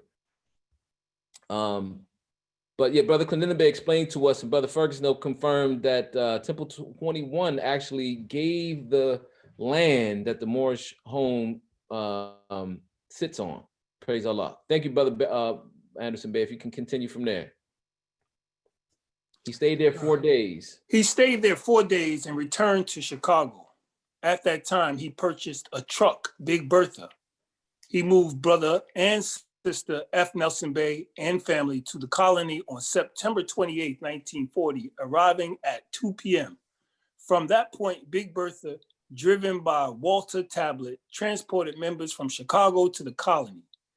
Big Bertha picked up Moors from Philadelphia Temple number 11, then to New York Temple number 21, and back home to the colony at Moorish National Home number 1. This was done for 14 years. Wow. Among some of the Moors brought to the colony was Sister L. Dove Eel, Temple number 9, Chicago, Illinois. Sister Dove Eel brought the first infant baby to be at Moorish National Home number 1. Her grandson, Honda Dove L. There was a group of Moors from Temple 18, Toledo, Ohio. Sister Tiggs Eel's mother and the young Eel family came and stayed 30 days. Brother C. Kirkman Bey brought a railroad coach filled with Moors dressed in their Moorish costumes to one first 4th of July celebration held at the colony. 1 second. I want to just add that I wonder if the Young Eel family that was picked up in Philadelphia is related to the Grand Sheik of Temple number 33 now in Philadelphia. Brother, I believe it's J. Young Eel. Wow. But yeah, I wonder. I bet you that's the case. Thank you, Brother Anderson Bey. If you can continue from there. Yeah. Brother C. Barker Bey has worked closely with numerous Moors. He says the 4 greatest men on earth are Marcus Garvey, Brother C. Kirkman Bey, Prophet Noble Drew Ali, and Brother F. Nelson Bey. These great men, he says, made many sacrifices. They quit their jobs to focus on the Moorish movement and spent all their lives saving on building and establishing the Moorish colonies. Islam. Brother C. I'm going to stop right there because there is a clip in this article where a portion of what is being read is missing. And you know what? When I closed down a couple of different pages, I deleted it. I have the full text there from the article. He goes into some of what the Moors did professionally while they were on the colony. Let me see something, if I can pull that up really quickly. Yeah, I can. Yeah, I can actually. Hold on 1 second, Moors. I'm gonna read that part, and then we are gonna go. Yeah, I don't have it actually handy. So I'm actually gonna zoom out of that, Brother Anderson Bey. It doesn't read right without that missing portion, but it basically gets into some of the history of the Moorish Home number 1. And since we're talking about the Mufti CORP, I think that's fine if we kind of leave that like that. Thank you, brother, for reading that. I'm actually showing you now. This is our part of the article. It actually is the ruling that was made in the grand body where the Mufti CORP was basically approved, right, in 1938, right? It says, it has a heading of the Moorish Science Temple of America and a home office. It says, under the leadership of Brother Kirkman Bey, he says, let it be known that we, the grand body of the Moorish Science Temple of America, has approved by unanimous vote that each and every temple shall have the power to choose muftis together with 8 sheiks or sheikesses to assist them. It says, approved by the grand body in session of this 20th day of September 1938, 11th Annual Convention.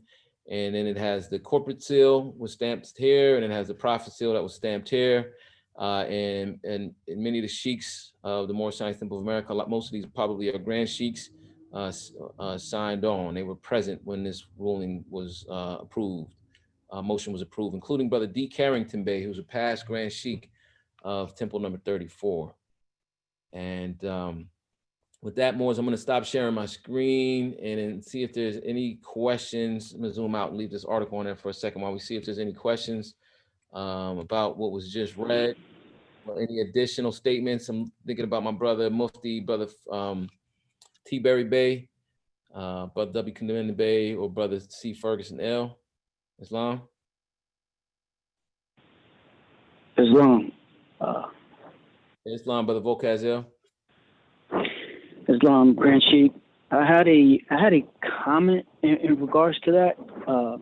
I just needed a little bit of clarification. I'm going to start with the comment. To distinguish between the roles of the sheiks, it's logical to make a black fez, which to me is symbolic of the black star called Saturn, the spirit ruler of discipline, security, which also represents the military, i.e. the Mufti CORP. And then I was going to go into under the Moorish Science Temple of America, the Divine Constitution and Bylaws, Act 1, states the Grand Sheikh and the chairman of the Moorish Science Temple of America is empowered to make law and enforce laws with the assistance of the Prophet and the grand body of the Moorish Science Temple of America. So this is a national, the Moorish Science Temple of America, this is the national stage of man's law, of the divine and national movement. But on a higher divine plane of law, are not the Elohim, the seven spirits, the seven creative spirits, the makers and enforcers of the law through light and angles of light? So I would actually answer that with the question first, just to see if your awareness of the levels of law, right? If you say that the different jurisdictions of law, including, but I'll just throw them out there, and then I'll see if I can get you to answer it based on this. You know, you have natural law, right? Well, spiritual law. Let's say spiritual law, natural law. You have biblical law, right? These actually are layered. One starts, the natural law, the spiritual laws are upheld and reinforced by the natural laws, like the law of gravity and so on and so forth.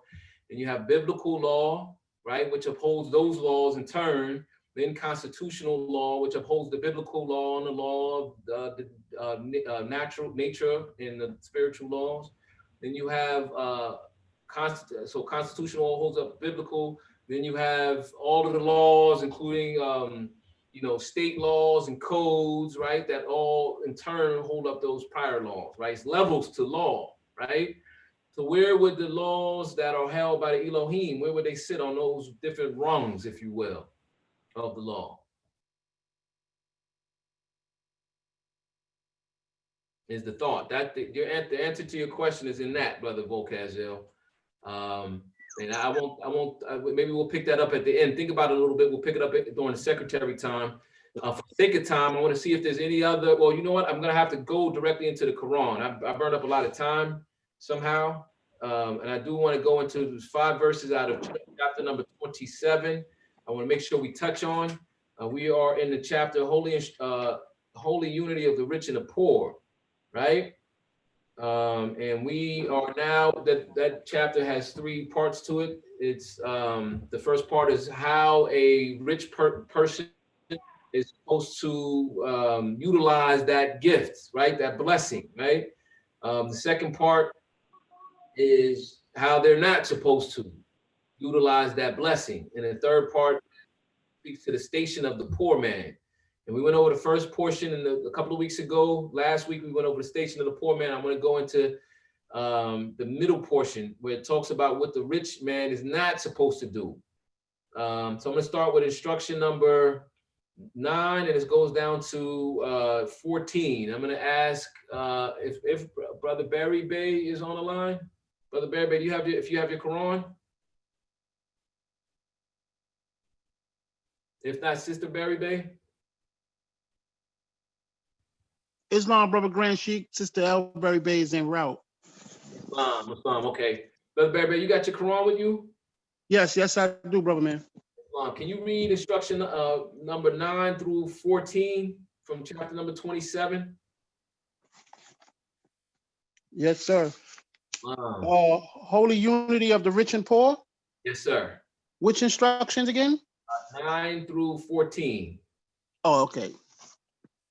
But woe unto him that heapeth up wealth in abundance, and rejoiceth alone in the possession thereof, that grindeth the face of the poor, and considereth not the sweat of their brows.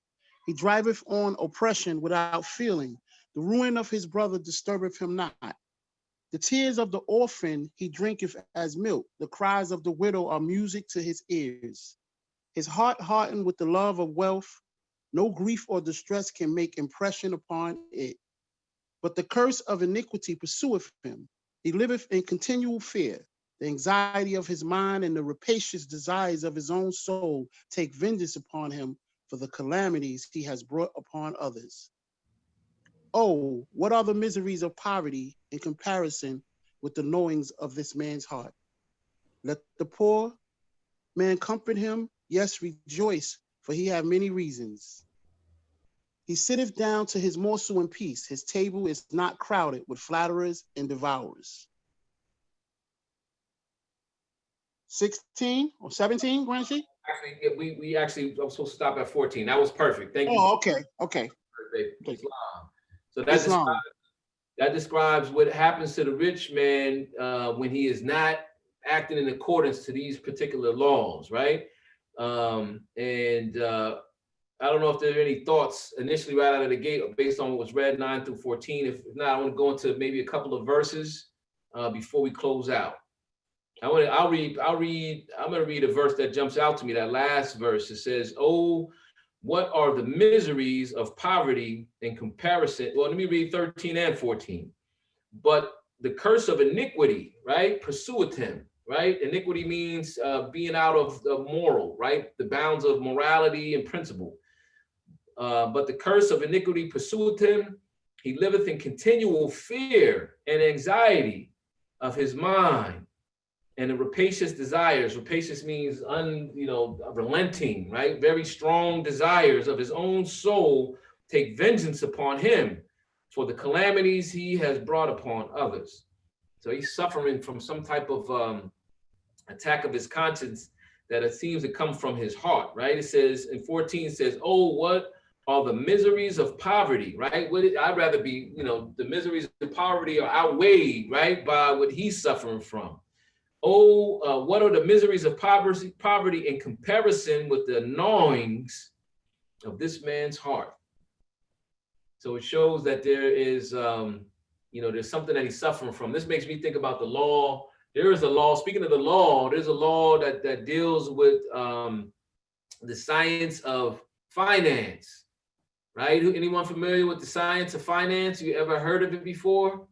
Right? They actually practice it even in, I believe in the Christian faith, they call it tithing. We call it charity. It's one of the pillars of Islam, zakat. Zakat, basically, charity. Anyone familiar with the way that law works? You give a portion of what you have. I believe in the charity, what did I just call it in Christianity? There's like a tenth of tithes. Tithes, right? The tithes. Offering, you're supposed to give 10% of what you make to the church. Mm-hmm. You give out what you make, right? Right. But the science behind that is in the universe. There's a science. We need to get into this. This will be an interesting Sunday school class or a demonstration that the way the universe works. is similar to, I guess it would be part of the inner workings of karma. What you give away comes back to you. It actually comes back to you. I believe it is, I don't know if it's tenfold that you get it back, or 3 times as much comes back to you, right? And when you withhold things, you basically are withholding from yourself. Your blessings begin to dry up because you don't give. And in this particular case, but sometimes these things can be adjusted because man is being tested different ways. The universe manifests a test based off of what your weakness is. Man will find himself where he can solve his problems best. Right, man, surely will find itself where he can solve his problems best. So if you're suffering from greed, the universe may, heap a lot on you just so that you can kind of so it can see how you react, and then you can learn that striving for wealth in order to make myself happy is not useful, because once I receive wealth, I don't become happy. Then I actually become cursed in a different way. And then you can learn that, you know what, let me not do that. Next time I should not do what this person is doing. Any other comments about this particular section? Any thoughts about what I just said? Islam, but Turner Bay. It's very profound, because it unlocks other keys, as well as you was mentioning about other faiths and zakat and charity, and it brings to mind chapter 10, starting at, let's say, key 17. Mm-hmm. The nations of the earth see Allah from different points of view, and so he does not seem the same to everyone. Man names a part of Allah he sees, and this to him is Allah, is all of Allah. And every nation sees a part of Allah, and every nation has a name for Allah. You Brahmins call him Parabrahm. In Egypt, his name is Thoth, and Zeus is his name in Greece. Jehovah is his Hebrew name, but everywhere he is this causeless cause, the rootless root from which all things have grown. When men are afraid of Allah and take him for a foe, they dress up other men in fancy garb and call them priests, and charge them to restrain the wrath of Allah by prayers, and when they fail to win his favor by their prayers, to buy him off with sacrifice of animal or birds. When man sees Allah as one with him, as Father Allah, he needs no middleman, no priest to intercede. He goes straight up to him and says, my Father God Allah, and then he lays his hands in Allah's own hands, and all is well. And this is Allah. You are each one a priest just for yourself, and sacrifice of blood Allah does not want. Just give your life and sacrifice and sacrificial service to the all of life, and Allah is pleased. And that key, as far as key 25, is when you speak about like the highest form of charity, I believe speaks to in this chapter, key 25, which is if we can make the all of sacrificial service to the all of life. So it's like helping the poor, aid and assist a brother or sister in need. I believe those are the highest forms of charity and or sacrifice, which brings the blessings you were talking about from Allah. Peace. Islam, praise Allah, peace. And I agree. I would point to these other verses in the beginning of part of the chapter that we're on, chapter 27, to speak to also what you're saying, Brother Turner Bay, where it says what the rich man is supposed to do, including instruction number 4, where it says, he seeketh out objects of compassion. He inquireth into their wants. He relieveth them with judgments and without ostentation. And in instruction 7, he says, he considers the superfluities of his table as belonging to the poor of his neighborhood, and he defraudeth them not. That's actually the approach that you're supposed to have, and because it's, man, we talk about the rich man being peculiarly favored and highly distinguished. Is supposed to continue the fortunes of his father, through his care. Is supposed to be continued to them all. Actually, it's only a couple chapters before this chapter. It says instruction number 5, chapter 25, topic 36 says, so shall the fortunes of thy father contribute to the support of his whole race, and his care be continued to you all and your love to each other. So that's the way it's supposed to flow, that ebb and flow. Like I said, that law of finances to make sure that you helping the environment, the universe around you, helping your brothers and sisters around you. It's long. Can I yeah. I think there's 2 guests on the line. I would like to definitely hear from them if they have anything to put in. I think you have Nikki Lucas on the line, elect Nikki Lucas, and I think you have a brother named Ngozi on the line. I saw Ngozi earlier, and I was trying to figure out if that was the Ngozi that I was thinking it was. I want to Lucas has any questions on what we're talking about. I can take that just now, and if not, I want to read the warning, and then if see if we can get Sister Nikki to share something with us as well that may be outside of what we're discussing now. Grand Sheik, you got cut off for a minute there, so the beginning of your statement wasn't clear. Can you repeat that, please? Yes, thank you, Sister Harmony. I was saying I was curious if I saw Ngozi on the in the participant list, and I'm not sure if that's the Ngozi that I remember from. He's kind of on a platform we were on together a couple of years ago. But we'll give the brother the chance. We want to see if also during secretary time we can introduce him and he can announce himself.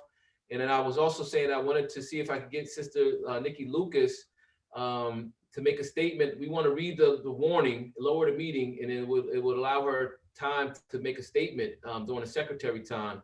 But if she wanted to comment on what it was that we're talking about now, we're definitely open to do that also at this moment, just to kind of frame everything. So I want to see if there's any questions specifically to what we're reading here, and I'm going to close out because it's got really late. And if not, I'm going to ask the Moors as I close.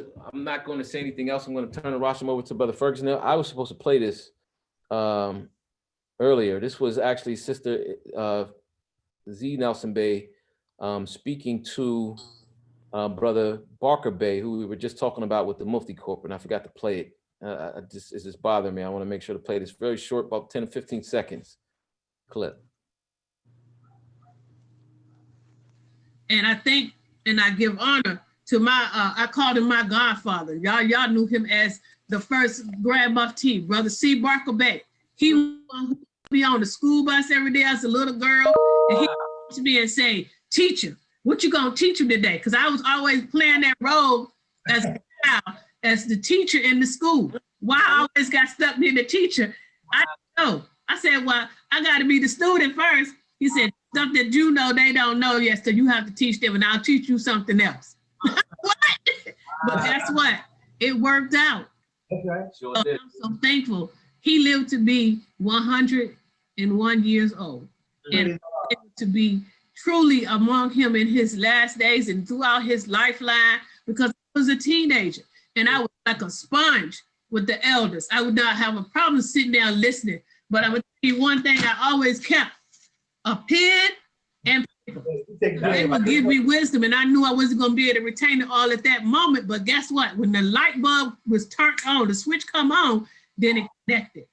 Wow. So thankful that I had those great teachers. I give Islam. This is one of the things that's powerful about being a member of the Moorish Science Temple of America, is that they call that the Holy Breath transmission. You know, being with the Moors that were with the Prophet, and that's Sister S.Z. Nelson Bey, who was the granddaughter of Brother F. Nelson Bey, the second Supreme Grand Advisor and Moderator. With that, Moors, I'd like to thank everyone for your participation this afternoon for Sunday School. Islam Grand Sheik, Brother Anderson Bey. Can you load that video up in the chat? Because I want to see that again. I really enjoyed what she put out there during the Prophet's birthday. So I want to see that again. If you could put that up in the chat, and I'll watch it on my own time. I will definitely do that. That video is a part of our Holy Day Prophet. Oh, okay. Okay. which is on our Facebook page, and it was actually live streamed on Brother W. Bey's page. But I'll put it in the chat. And that little portion that she said about Brother Barker Bey, I wanted to make sure it was in this particular class. So you'll be able to find it also in this recording. Peace, Moors. Peace. Peace. Islam. Islam. I'd like to thank the Grand Sheik for conducting the class. I'd like to thank the people for participating in the class. I pray that Allah open our minds, our heart, that we may see clearer and follow the divine instruction from our Prophet Noble Ali. I read a warning at this time. Divine warning by the Prophet Noble Ali. Prophet wants all Muslims, governors, order to read proclamation at each meeting. I hereby inform all members that they must end all radical agitating speeches while at work, in their homes, or on the streets. We are for peace and not destruction. Stop flashing your cards at Europeans that causes confusion. Remember, your card is for your salvation. Fail to obey these orders will be of severe consequence. We are for love, true peace, freedom, and justice, and when these principles are violated, justice must then take its course. Any member or group of members who holds malicious feelings towards the temple or the prophet or violate the divine covenant of the Moorish movement will receive their reward from Allah for their unjust deeds. All true Moors will and must obey the law as laid out to them by their prophet. If they lose confidence in their prophet, they should turn in their cards and buttons, cease wearing their turbans and fez, and return to the state where I, the prophet, found you. This is a holy and divine movement founded by the Prophet Noble Ali. And the prophet is not right, the temple is not right. The prophet therefore is sending out the divine plea to all Moorish Americans that they do their part in protecting the prophet and the temple. This is an everlasting movement founded by the prophet through the will of Allah to redeem his people from their sinful ways by order of Prophet Noble Ali. Peace. Peace. You have to put the information up. Are we gonna put the information up on the screen? We can. We want to go to the visitors and then go to Sister Lucas, and then see if we had any other additional questions after that. Let me see something there. Brother Ngozi, can you introduce yourself? Let us know how you heard about the Moorish Science Temple of America. I'm assuming you may have heard from Brother Turner Bey. No, my name is Ngozi, and not from Brother Turner Bey, but maybe about a good 40 years ago, I would like to say, because they had a temple on Sutter Avenue between what is that, Milford and Milford and Fountain, if I can remember. There was a temple there, and the only thing I was always curious. What I knew about the Prophet Noble Drew Ali, that he was the first prophet that had a charter to preach to the nation of Islam in the wilderness of North America. And I need to just listen, because I was just amazed at, the information and information. But no, my brother Turner Bey, when I seen him again, it just brought me back to about 30, 40 years ago. I'm sure there's some brothers that know that there was a temple there. I don't know if it's still there or not, but I was always curious, and I'm still curious, because I have my own information, but I'm always open. And yeah, you've seen me on that other platform, because I've been on that other platform for over 28 years. And that's all I want to say. But, thank you for Brother Turner Bey, Tory. Thank you for inviting me, and I'm just humbled by the information. And there's always more will be revealed. And thank you. We had Sister Nikki Lucas. Do we have any other guests? Before Nikki Lucas, we have another guest. Sister Harmony, do you see anyone else? Islam, I do, but I also know that if they do not speak, it may be because they are tied up. And so I don't want to put anybody on the spot, but I just wanted to welcome Brother Ngozi and thank him for his words. Let him know that he is more than welcome to join us anytime, Sundays and Fridays. We're honored that you chose to stop by and to listen to our Sunday school. And it is always extremely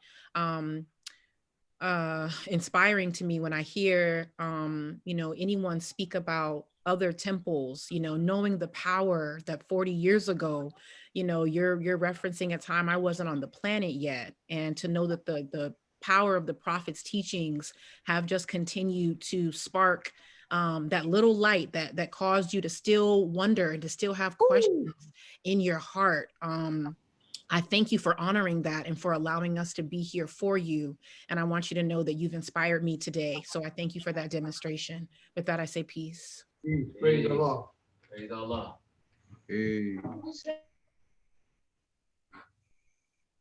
Sister Lucas, did you have any questions or is there anything that you would like to share with us? Peace. Good afternoon, everyone. Good afternoon. First of all, thank you for welcoming me on this platform. To be honest with you, I really kind of now enjoy just getting on the line. A lot of the history is what I really appreciate. Prior to just kind of getting on the line, the last time I was actually supposed to come on Friday and I didn't get a chance to come on, so I wanted to make sure that I was on today. Praise Allah. It really is an opportunity for me to become a lot more aware and enlightened. Prior to this, like, you kind of move around. Corey exposed a lot of this to me, and just listening and really, I'm kind of like a sponge right now. I'm kind of getting a lot of information. I see a lot more people. Corey used to always say, yes, I'm telling you, this is a movement that's just all around. And it wasn't until his discussions, getting on this call, that just becoming more and more aware. So I really didn't come to speak for myself. Yes, I am running for city council in my district, but I kind of like learning. I like the position of a student right now. So I do appreciate and thank you for allowing me to be that on this call. And I will continue to be that on this call, because I'm going to get on next week too, if that's okay. And I welcome any questions in regards to anything concerning the council seat, or any other political questions that folks might have, just in understanding. And I do want to emphasize what's happening this year in regards to the seats that are available. We have the mayor's race coming up. We have the borough president's race coming up. We have the public advocate and the comptroller, and a bunch of city council races coming up. And it's really going to be important that our voices are heard, and that every person is considered when we're making decisions about who's going to be making decisions on our day-to-day lives. So if there's any questions regarding that, I'd love to take it. Other than that, that's all I got. Praise Allah. Praise Allah. I hear the AGS. I got to say something. Islam AGS, you can speak about the other temple that was in New York City around that time. Islam. Praise Allah. I think the brother is talking about Temple 21 before they was on Bainbridge Street. Yes. But I wanted to say, I was just thinking when the brother Ngozi was speaking and the sister Nikki was just speaking, and I was just thinking how Allah is the best of planners. We might think, here the brothers 40-something years ago noticed the temple, and over the years, and here he finds himself in 2021 on a Sunday on a Zoom meeting about the temple. Here the sister is, she's running for office, and she happened to meet Brother Corey years ago, and all of a sudden she finds herself, like she said, not necessarily on here to talk about her, but listening to this information. that the great God Allah wants her to know. And see, we all got a journey.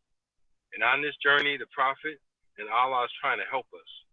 They trying to help us all the time. You know, these angels that are with us, these ancestors that are with us, they've been with us since we were little children. And they see more than we see, and they know more than we know, and they're trying to help us along the way. So when you see different things happen in your life, remember that Allah is the best of planners. Peace. Thank you, MGS. Islam. Islam. I wanted to make a quick statement, two statements really quickly. And to Sister Nikki Lucas, I wanted to thank you for being on the call and for being interested in what it is that the Moors are doing. In our chapter, we have a chapter in the Quran, chapter 30, Holy Instructions from the Prophet, the social duties. It talks about in society that we receive and confer reciprocal helps and mutual obligations, right? This is like the foundation of the thought behind civics. And it actually is very, it's maybe beneficial to hear what the Moors are talking about and hear the history that the Prophet blessed all of us with. And it's a blessing to us, for you as someone who is involved civically, professionally, to have a clear understanding of what the Moorish Science Temple of America is and what we actually represent versus some of the misconceptions that are out there by fringe groups that are in our movement that, you know, not always represent the Moors properly. So I wanted to extend that thanks to you for your, you know, participation in our meetings. Thank you, sister. And I wanted to actually take a moment. I didn't get a chance to do this on Friday. I meant to do this on Friday and ask the Moors to keep Sister Silzil mentioned on Friday briefly something that her father was involved in, struggling with, he got injured. And she didn't go into specifics, so I won't go into specifics, but I'm just gonna ask the Moors to pray for Sister Silzil's family and pray specifically for her father, put healing thoughts out there. Not that he's gonna be fine, but he got hurt. And I wanted to make sure that the family does that. Keeps the sister in your thoughts, keeps her father in your thoughts, and put out healing thoughts for Sister Silzil. With that, I say peace. Peace. Peace. Praise Allah. Islam.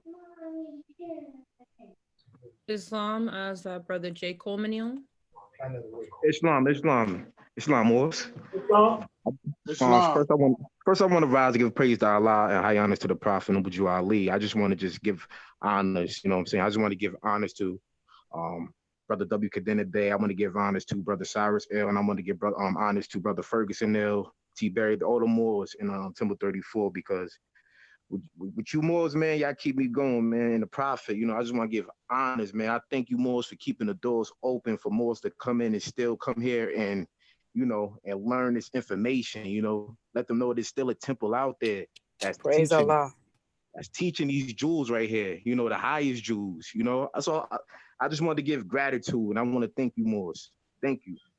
Praise Allah for you Moors, for you brothers. Praise Allah. Islam. Praise Allah. Peace and love to you. Praise Allah. We thank you more. We thank you. And like I said, you know, we're a family and we want to work with each other. And now, you know, because everybody play a part. Everybody has a purpose, and that's why we want to continue to do the proper works. Yes, no. Work enough for all to do. Brother. And high honors to the sisters too, because you know the Prophet said, you know, we gotta raise these sisters because they represent humanity. You know, we gotta, you know, raise the sisters. He said have a better appreciation for womanhood. So, you know, I also want to give honors to the woman. Peace and love. Islam. Peace and love, dear brother. Praise Allah. Love. Brother Serena Bay? Serena Bay had a question from earlier. All right. Islam. Islam. I have a question for Nikki.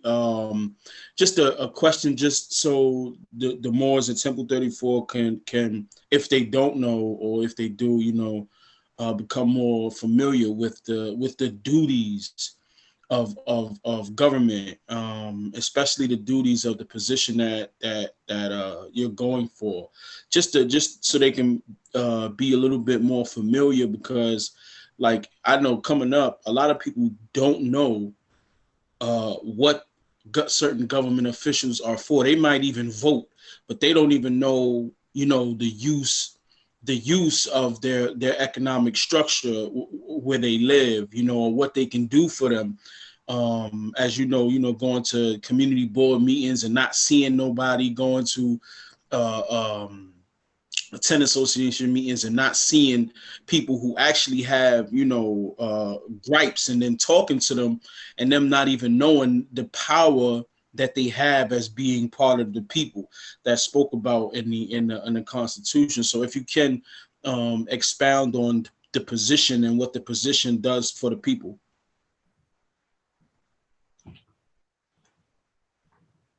Sure.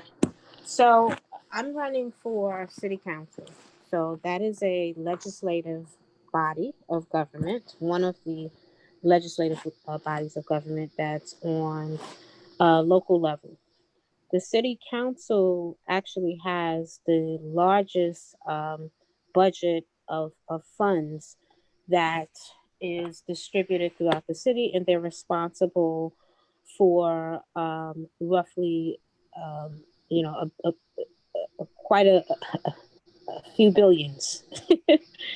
That money, once they determine what the budget will look like, that money is distributed throughout the several different council districts throughout the city. So each district would be responsible for millions of dollars for their district in areas like the 42nd, which is covering East New York, Brownsville, East Flatbush, Canarsie. They probably get a little bit more in terms of underserved areas. They get additional funding because of the state that they are in. That money at that point it can go to different things. It can go for capital funding. There's a pot for that, which if you need a building or infrastructure investment to fix something up, this is money that goes into hospitals for maybe equipment. There's programming funds, which is discretionary funds. If you have a not-for-profit that you want monies to go into, if you have if you have art programs, you want to donate, give money towards, allocate money towards, and let me not say donate, please. It's not a donation, because these are people's tax dollars that are that make up this funding. Allocating for enrichment programs. So ultimately, they have the largest ability to allocate funds for capital improvements, as well as discretionary programming funds. And they also legislate. And that legislation, anything concerning public safety, in terms of, for instance, cops who are brutalizing our community, they have the ability. There's a legislation piece that has to do with the Civilian Review Board, for instance. There's a bill on the table that says that it needs to be an elected Civilian Review Board with an independent prosecutor. I think it's a little more that needs to be involved in that bill, because they definitely need the ability to hold accountable these officers in a much more stringent way. There's the housing and shelters that come into the district. These people know, like the city council, the land use committees, they're set up with different committees within that as well. They have land use, they have housing, they have education. And when looking at what you're interested in sitting on, it's important that you sit on things that directly affect the area in which you're coming from, so that you can have a voice in those decisions that are being made in terms of spending, as well as key legislation that could protect your area. The city council, there's the chair and the majority leader. In this case, we currently have Corey Johnson, and then you have Lori Cumbo. And he really decides, whoever that person is, decides how much money the districts will receive. So these things are, again, important. And those decisions are made, that person is selected by their peers within the council. However, the politics around it is very, very key. They actually make these decisions prior to anybody going in that seat for council. So the Speaker of the House right now, even though there's a new council body coming in, there is discussions amongst unions and other elected officials who yield any type of influence or power as to what that seat is going to look like going into this year and next year. So every single thing that you could possibly think about is political, and we need to be able to have, first of all, be extremely educated on what it is. Education is extremely key, because part of it is that our community doesn't understand. We kind of just go along with the get along. That's one. We go on the hood superstars, the people that we really know, but they might be talking about stuff, but they're not really doing anything to make sure that the funding is going in the right places. So that's why you see a lot of wasteful spending. They're talking about stuff, but they're not really putting up or authoring any real legislation that can actually protect us in areas like public housing, health, and education. So you have to be careful about what you're looking for when you're selecting and making those types of decisions. In our district, we currently have 2 elected officials, people aren't aware of this, that have been consistently flip-flopping for over 20 years. And in addition to that, they hold 4 positions, which are 2 unpaid positions, and 2 paid positions, which are legislative. And in addition to that, they do not possess the relationships with other electeds across different levels of government that would affect the community.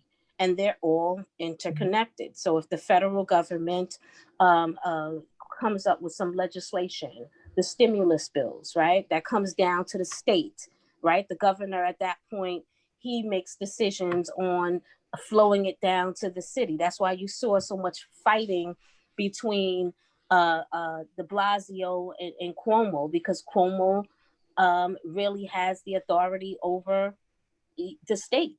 So the city has to yield to that at any given time.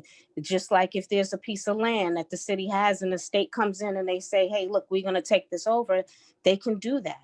And people have to be aware of exactly what it is that these roles are. So I'm glad that Corey asked the question, and I'm kind of trying to give you as much as I can in this particular time.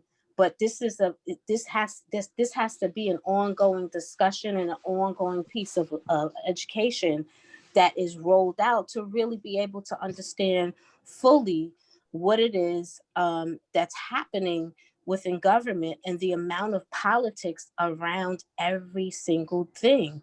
Who chooses your superintendent? So who chooses the commissioners? This is all political. These are things that are decided before all of this happens. People, I don't know if y'all seen Max Rose. How did he instantly get a position in Joe Biden's cabinet? They plan this stuff. This stuff is already done before they actually get in there. And so when we're not at the table or creating a table for ourselves to make sure that we're controlling the narrative, that becomes problematic for our communities. So the things that what was good about, I hate to say it in this way, but the one good thing that came out of the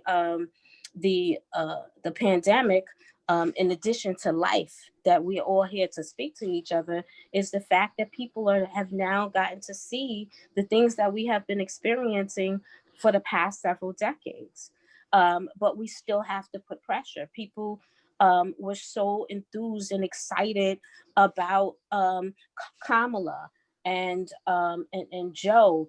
And we saw this excitement the last time with Bill Clinton as well. But when the first thing that he did when he got into office, when he signed his executive orders, had nothing to do with the protection of Black people when Black people actually got him into office. So we've got to stop getting consumed with the hype. And yes, you know, this is a Black woman that's in office. It's all great. It's the optics are good. But the reality of it all is that we need to pay more attention to the deliverables that we need for this community, as opposed to the optics. And so that's where we're at. I'm more than happy to come on every time, take more questions, but we want to begin there. Education. And I hope that Corey answered your question and then some. Islam, thank you. It looks like we may have lost our Grand Sheik for a moment more, so please be patient while we get him back on the call.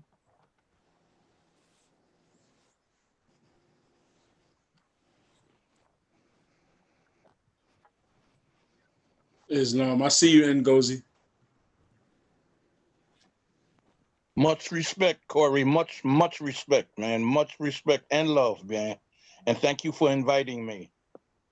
Oh, no question. I would like you to check on Nikki for me, because she's in our district, and I believe that you could be very influential amongst the certified signatures that would be needed in our district. Say it, the elders.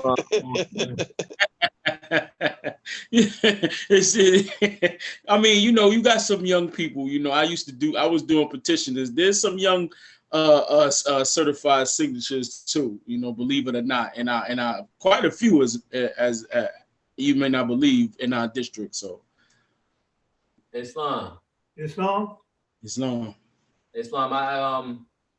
I apologize. Our power went out on us real quick.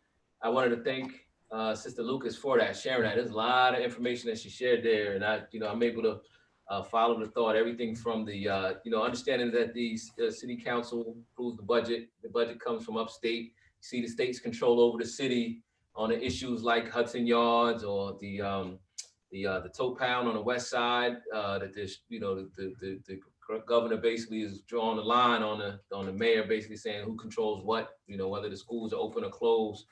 What you said about Max Rose is interesting about the Biden administration. I saw he lost to Malliotakis, and a Republican, and Yep. So they brought him into the administration. I didn't know that at all. Thank you for that information, Sister Lucas. That's where the Moors are. We are at Temple 34, and this is how why Corey, Brother Turnabay, connected us together. Temple 34 is definitely trying to be progressive in terms of the Prophet Noble Drew Ali told us that he wanted us to be better citizens and become more civically engaged. So thank you so much for the time, and thank you for that information. Praise Allah. Praise Allah. Praise Allah. I saw, and I was gonna say I saw the CCRB, the mayor put that forth.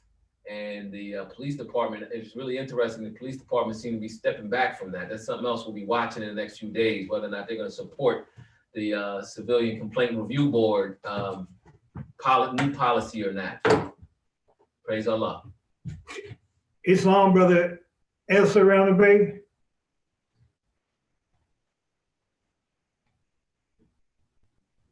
I believe we lost Brother Serrano Bay. We did. All right. I do not see him on the call. Praise Allah. All right. Praise Allah. We may be good otherwise, unless there's any other. Probably close out because it got late. Yes. We have about 5 minutes left. All right. Yes, we're going. Yeah, we're gonna close out because we want to make sure that you know, we don't want to keep the Moors long. Praise Allah. I'd like to thank everyone for the contribution, physically, spiritually, and financially. I thank everybody for their information, for sharing the information, and welcome all the guests that come on board. You know, there's work for all of us to do. So we got work for all. Everybody can play a part. So like I said, whatever we can do in terms of aid and assist, we will.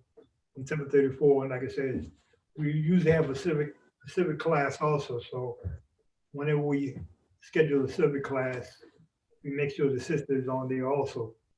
All right. Right. So that was what I was going to say, actually, just to add one last thing. Islam, Rashid.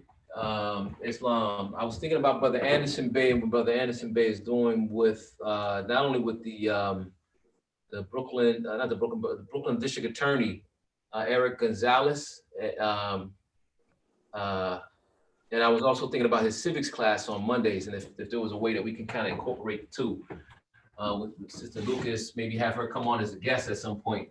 But we'll discuss the possibilities that maybe Brother Turner Bay and Brother Anderson Bay, we need to put a phone call together, you know, try to figure out how to you know, bring everything together. So that was my thought. Peace. Peace. Well, more, we're gonna close out. Rise, face the east. Here's a 90 degree, 45 in each time. Right? The people Moorish murder prayer after our branch. Allah, the Father of the universe. Allah, the Father of the universe. The Father of love. The Father of love. Father of the universe, the Father of love. Truth. Truth. Peace. Peace. Peace. Freedom. Freedom. And justice. And justice. Allah is my protector. Allah is my protector. Allah is my protector. My guide. My God. In my salvation. My salvation. By night. By night. And by day. And by day. Through his holy prophet. Through his holy prophet. True Ali. True Ali. Amen. Amen. Amen. Islam, Moors. Islam. Just wanted to make a quick comment before I start the video for the Moors who were asking about having a place to have more conversation, to continue some of the conversation from Sunday school, from Friday meetings. I wanted everyone to know I will be posting the link for our new Temple 34 Facebook group. I'm very excited about having you all come together to be able to ask your questions. So we definitely heard you. Your request was heard, and I'll be posting that shortly. Thank you so much. Peace and love, everyone. Praise Allah. We will remind that also on Friday. Praise Allah. Thank you, Sister Harmony. Islam. Praise Allah. Peace and love. The Holy Quran of the Moorish Science Temple of America, Circle 7, divinely prepared by the noble prophet Drew Ali, by the guiding of his father God Allah, the great God of the universe, to redeem man from his sinful and fallen stage of humanity back to the highest plane of life with his father God Allah. The thoughts of Allah are the everlasting of the past. Before time, the Big Bang boom was doomed to crash. Man moves on to never-ending days to come. Reality like a fantastic dream to some. Here now, you cherubim, you seraphim, angels, and man. Comprehend his infinite wisdom if you can. Hear when wisdom speaks from out of the highest plane. There's beauty and simplicity, so keep it simple and plain. Man, like every other thought of Allah, was but a seed that held deep within the potencies of God. Indeed, he must be planted deeply in the soil to grow. Unfold as does the flower bud unfold to show. show. He was ordained to be the Lord of the plainest soul. There's a multitude of lessons that man must learn, so we work through the ages till the test confirmed. And then man was clothed in flesh, so a carnal nature was full manifest. He had to pass through all of the ways of life. Without a foe, a soldier never knows his strength, right? The saga continues. The saga continues. The saga continues. Look for me in the whirlwind, man can't die, no lie. The spirit man is one with the law, while God lives, man can't die. Look for me in the whirlwind, saga. Let every living thing stand still and hear. Who's the Lord of the plane that manifests down here? Man will regain his lost estate on your squares. Claim your heritage, Moors find your nerves. You do it in a conflict that can't be told in words. You must suffer trials and temptations manifold. But a great prophet came here to let you know the cherubim and the seraphim that rule the stations of the stars. In the spirit of the mighty God, Allah, his protectors and his guide will lead him to victory. Perfected by which he suffers throughout her past history. They'll stand untrammeled, facing unnumbered foes. You must overcome and overcome every one of those. Yea, though they walk through the valley of 1,000 nights, hope will forever be his beacon light. There's no failure for the human soul. You gotta just keep moving forward, you can't lose no Moors. Love's the cure, keep your body clean with water, your heart be pure. Allah's leading on, the victory's sure. The saga continues. The saga continues. The saga continues. Look for me in the whirlwind, man can't die, no lie. The spirit man is one with the law, while God lives, man can't die. Look for me in the whirlwind. Relay race to keep the Tim's lace, pass the baton on, the torch, the weight of the world, hoping your arm strong. 50 in the clip, back in chest, chisel stripping for law. Manifested from the flesh to the gristle. Want not the body, you can leave it like Emmanuel. Cause I refuse to stand stuck where man is fell. I see the patterns, the footprints, clearly. Walking like an Egyptian, saying my sheep hear me. All ye Asiatics, ye angels. I'll be mighty race, ain't nothing you can't do. Cause David slew Goliath, laced him with the slingshot. Like Malcolm looking out the window, patient for the clean shot. The sword trembles, get on the right side of it. Swift justice, Satan's neck collide with it. The cares of the world, you can't get inside with it. You must need the flesh and you can see that I did it. Man can't die, no lie. The spirit man is one with the law, while God lives, man can't die.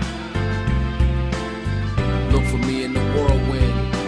Man can't die, no lie. The spirit man is one with the law, while God lives, man can't die.